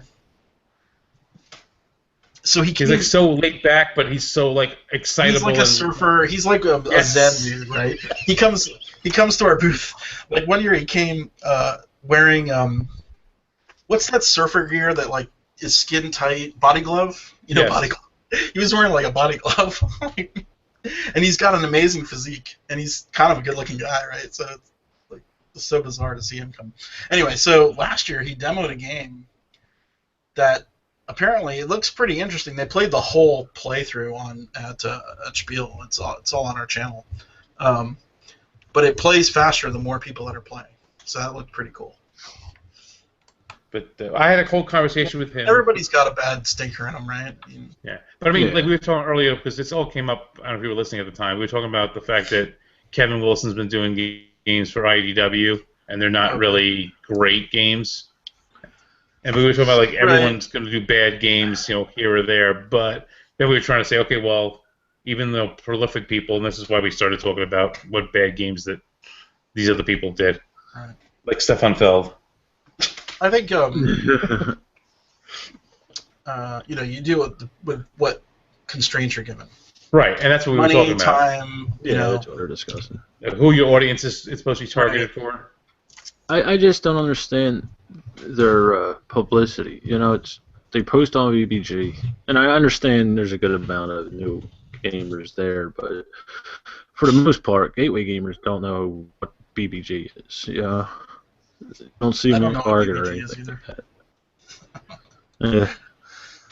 Yeah, but on BBG, there's thousands of games that are, you know, mass market games that are in the database. Someone put them there, and they're there for a reason, and people think. Let's talk about the mass market and things in BGG and all that. This is another thing that's been I see lately, and I'm like I don't understand it.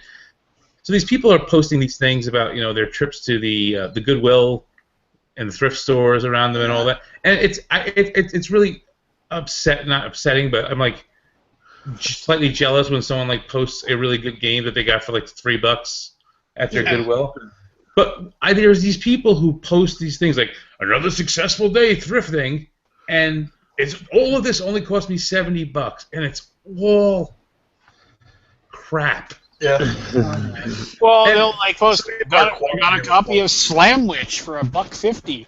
Why would you bother? But you know what? Slamwich would be a good game compared to some of the stuff they're posting. And I'm sitting there going, how is it a success? Like, I can understand if those games the have thrill of the hunt, Anthony. I think, right?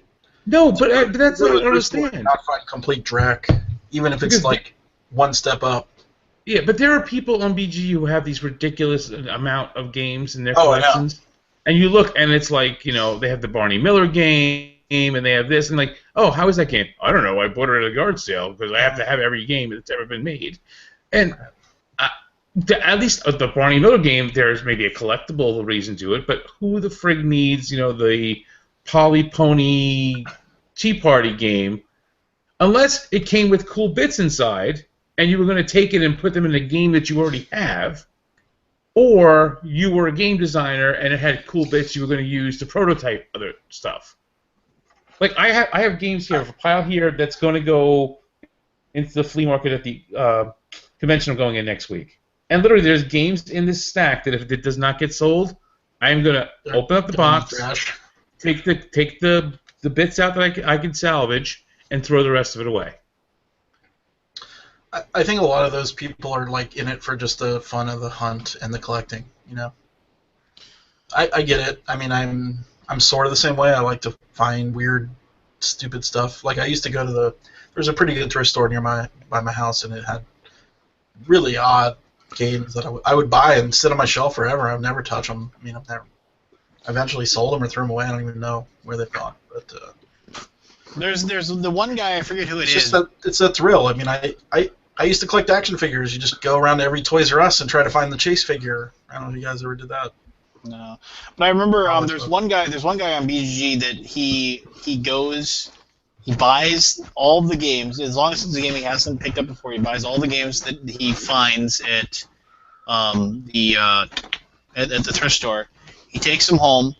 He takes pictures of the box, of the components, of everything, uploads them to BGG, and then returns the game and donates it back. That's what he does. Dedication. He just does it to just the database, and BGG will be more complete. Just because it'll like all these obscure, ridiculous games that aren't even in the database, or in the database there aren't enough pictures for him. He just goes and does that.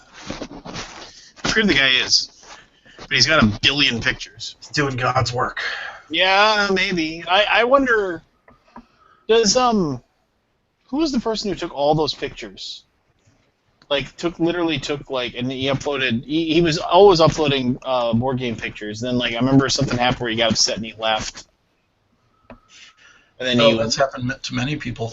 Well, I know, but he was gonna delete all of the pictures that he uploaded, and then people were begging him not to. I forget who it was, but I mean, he took really fantastic. There's many terrorists on BGG. Terrorists? And by terrorists, how is that a terrorist? They threaten to blow up all their stuff if they don't get their way. There's many people like that. That's a pretty content terrorists. I don't know. I've gotten a little jaded over the years. It's like, do what you want to do. Either do it or don't. I appreciate it.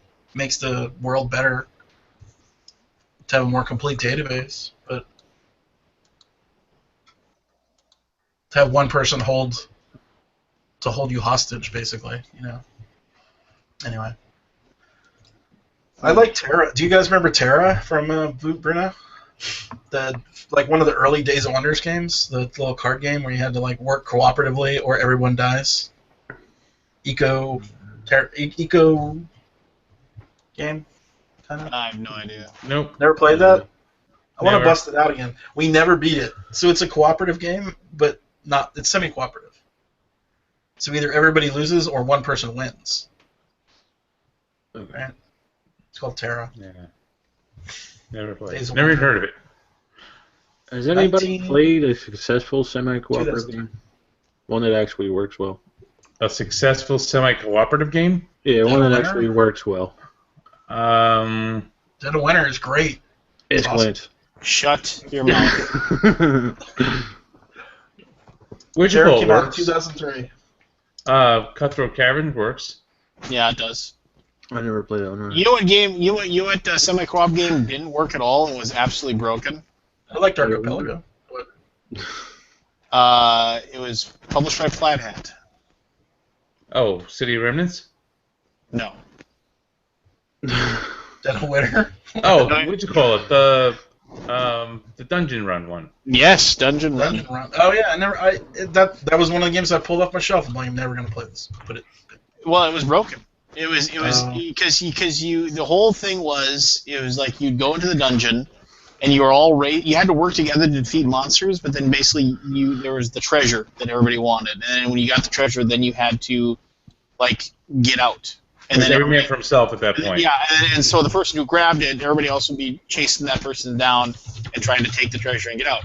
So the whole thing was, it was like there was always going to be choke points where basically, because of the way the movement was set up, if a fast person got a hold of the treasure, there was a goblin thief that was fast, and basically he could outrun everybody. So everybody would have to set up like a choke point that he'd have to go through to escape.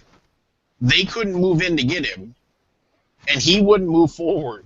So it'd just be like, okay, well, I'll move over here, and then I'll move back over here, and then I'll move back over here until finally like somebody would move in, and then he'd run by. You know, it was just, I don't know, it was just one of those things. And then you have that inevitable moment when you say this game doesn't work like this. You have somebody say, well, you're not supposed to play it like that. Yeah. Or there's spirit of the game type stuff, right? Crazy idea. Maybe you didn't design it well. You know, just that's a problem. Yeah.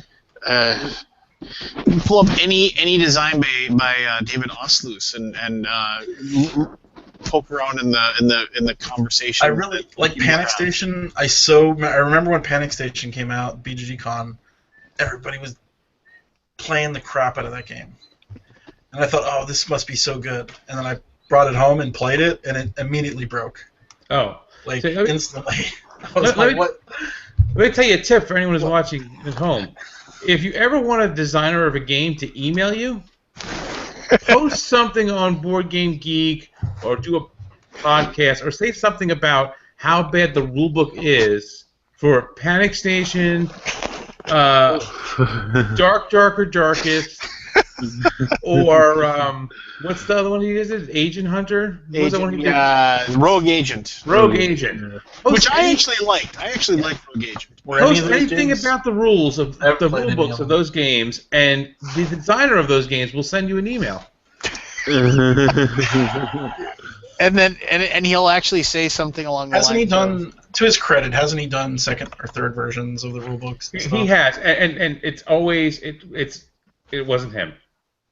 Yeah, it was translation, or it was like something that was messed up. The thing about it is, it's happened with more than one publisher. Yeah. So he really needs to understand the fact that there is a problem with the translation, and someone else needs to step in here and help. Yeah. You know, he does all the work, and he gets very upset with it, and I joke around with it, but he gets very upset at the fact because he hands the game over with the rules, and then it's out of his hands. And that's the case with most designers. It's out of their hands. The publisher takes it from there, and whatever they do with it, they do with it. But again, his name's on the box, so he's going to get the flack for it. I have nothing against it, but I just found it funny. It was the first time I was ever contacted by a designer, and it was because we mentioned how bad the Darker Darkest. Well, yeah, and Panic Station, it was just a broken game. I mean, if you actually decided it was going to be like kind of a role-playing game where you had to act in a certain way, you know, and you know, but fine. But mechanism-wise, we broke it in like 5 minutes. It was, yeah, because it's just like, well, I'm not going to go there. Yeah. Well, but you have to, or else we're not going to move forward. Well, no, but if I go in there, you're going to infect me, so I'm not even going to touch that place. So and then the gasoline thing was, I don't know, it's just a weird. I mean, I want to play that game. I want to play the Thing game. Yeah, well, no, just download the print and play of the Thing. And here we go. Download the print and play of the Thing. The best cooperative game I've ever played in my life. It is. Semi-cooperative. Well, no, it's a one versus all. Oh, it's a one person. Okay. So you know the one person is the Thing, but you don't know who he's infected. And so, did anybody play The Hunt, or I think it was? Is it The Hunt? The Hunt just came out from Victory Point. Oh yeah, I think that's got problems. It's a little That's bit too. bad. It's clunky. it's way too.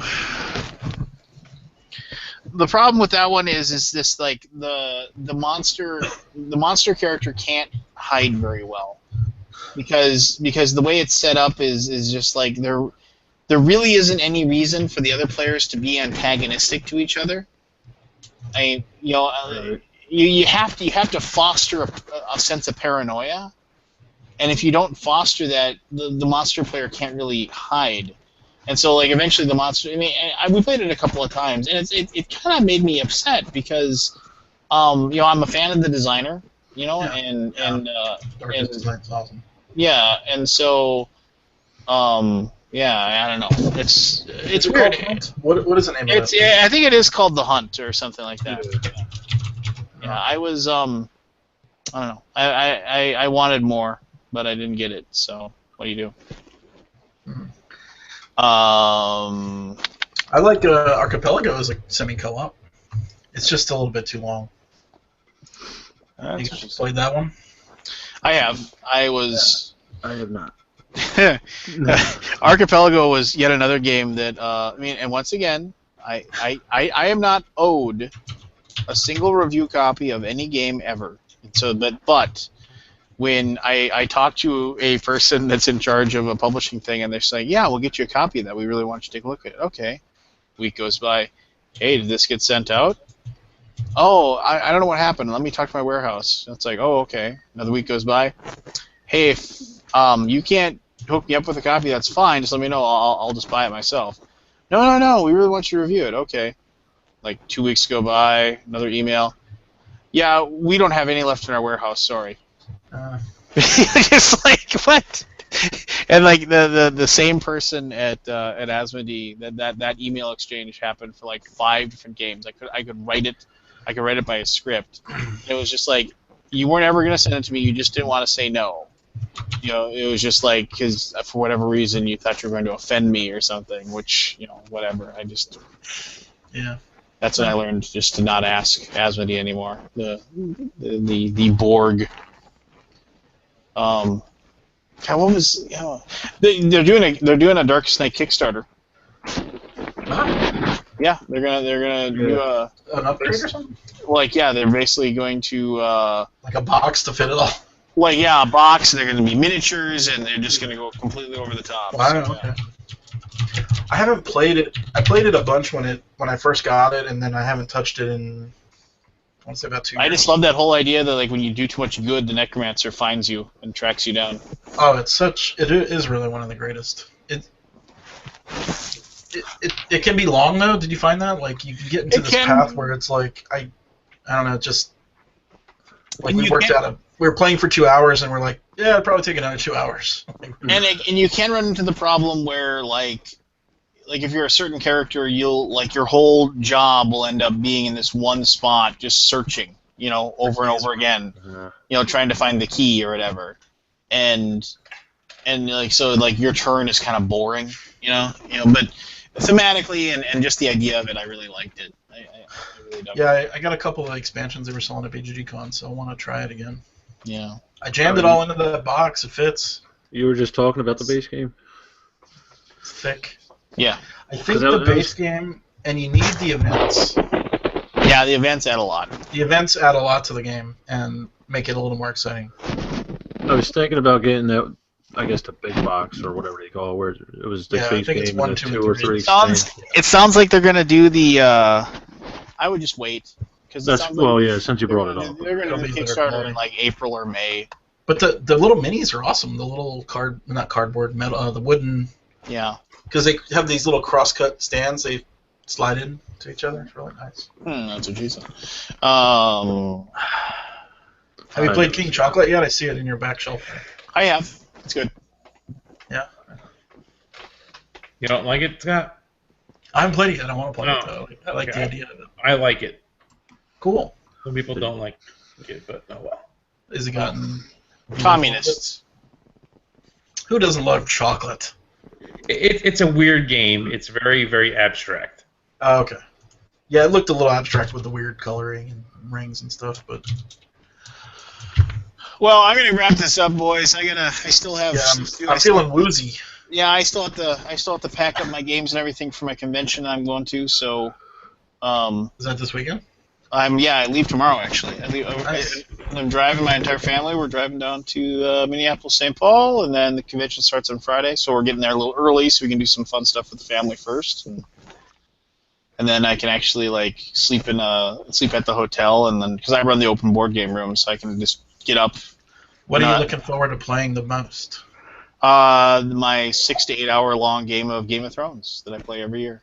Ugh. Oh, shut up. I've yet to play I that. love Game of Thrones. I cannot stand that game. Well, probably because I suck. Yeah, I suck at it. I trust people. I do what I say. I'm an honest person. Well, sounds like a lot of your problem. Work well in the Game of Thrones game. So what's he saying about you, Lance?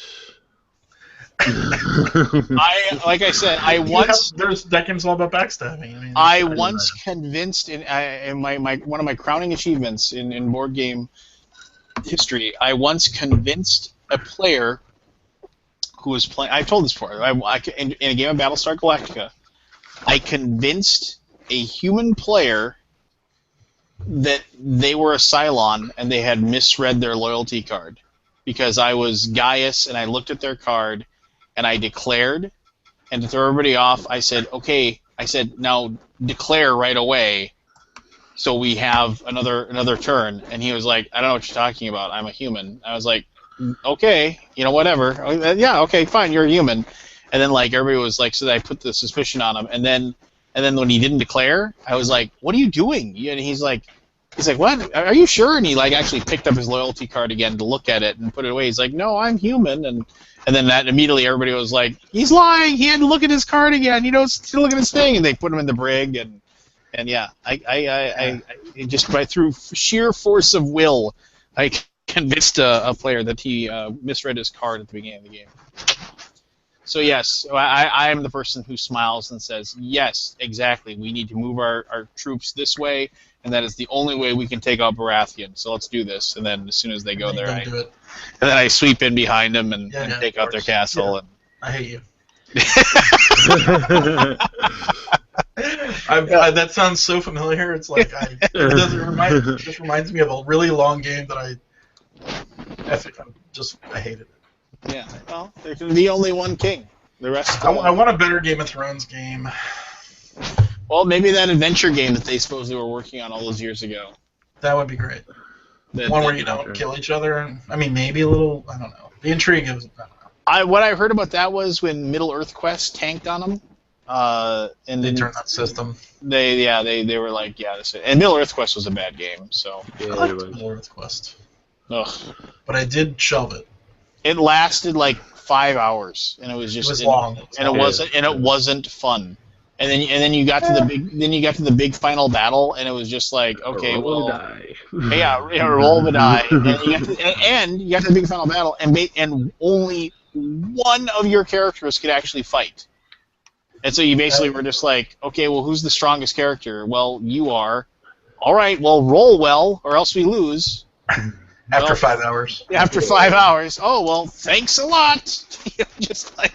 Well, thank you for reminding me how bad it is, because I put it into storage. Yeah. And I had good memories of it. And they screwed up the minis too. They overcooked the minis, so all the minis broke that they had, and you had to get replacement ones. It was almost as bad as when they remember when I gotta go to bed. Yeah. But no, remember when? Just tell us one more story, Lance. Just one more. So FFG. So when 20 minutes. When Talisman. Half an hour. When Talisman, when they got Talisman from Black Industries or Black Industries or whatever, they got the rights to it. Yeah. And then they came out with it, and then they actually sold the upgrade kit and everything, so you could upgrade your old version. But I mean, Talisman, it had like nice minis and everything like that. And then what was it, like the second or third expansion? They decreased the size of the minis from like 14 millimeter to 11 millimeter without telling anybody. Right. They just assumed people wouldn't notice, and then people were like looking. It's like, okay, they're like looking at like this, like, what happened? Oh, well, yeah, we had to decrease the size slightly so we could keep our cost margins or whatever. And so like you just had these miniatures that were like off kilter. So it was just like, Why is my hill giant shorter than this warrior? I don't understand what's going on here. Dumb decision. You know, the modern day Fantasy Flight, though, I unloaded all my Star Trek stuff or Star Wars stuff into a bin, the X-Wing stuff, and it's really nice. It is. I never really got to really look closely at it all. I mean, I know of a few people at my job that they have just the Millennium Falcon Mini. It's so great. And the battle cruiser, or the transport, it's really nice. It's really cool. One more question before you go. So I got the 2 cases of boxes of the Cthulhu Wars stuff. We were talking about that earlier. What are you going to do with that? I was talking about it earlier. It's too much stuff. It's unbelievable. I cannot believe how much each box weighs like 40 pounds. Yeah, and it's too much. I mean, I don't know when I'm going to play with that. I haven't even opened them up to look at it. No, I'm like, it's packed in there densely and nicely, and it's in a box that's about they're like 3 feet by 3 feet. Yeah, I'm like, I can't make it pack any better than that. No, and it's just why would I take it out? I mean, it's just it's ridiculous. It's unreal. I didn't have any idea that's what was coming. So yeah. But there you go. All right. So how many Cthulhu Wars are going to be on eBay? Giant stacks of plastic. Yeah. Well, I mean, they made good miniatures. So I mean, they look nice, but well, okay. So those of you who have fun at the con. Yeah, I will. I'll try. Con of the North. If you are living within a spitting distance of the Twin Cities. Sold out. Yeah. No, you can walk in. Oh, it's like a walk-in kind of thing. You can pay. You probably can't get a room anymore, but you can walk in and pay the $25 for the weekend, and then just they have hotels. Just because it's just a local con, they get under 1,000 people, and it's just about playing games. So so that's this weekend. Thank you everybody for taking the time to watch this. If you watched it live, if you're watching after the fact, as always, thank you very much. What the heck? Anthony left and joined. Anthony, give us your best. Change locations. My computer crashed, so I had to. Not Kardashian. Who does John Travolta play? He's Shapiro. Oh, Shapiro. Oh, it's so terrible. It's so creepy. He's really the worst. I was up until the point where he came on. I was like, oh, this is great, and I still think it's pretty great. I'm loving watching it, but he is not good. I play Robert Shapiro, who is famous for being the guy who did commercials for free lawyers online, and he's actually everyone's fairly well cast. Everybody is good. Even people getting junior is good. I mean, and Robert Kardashian. People love it. What are you gonna do? But all right. See ya. Go to sleep. Thank you, everybody. We'll talk to you soon. Bye.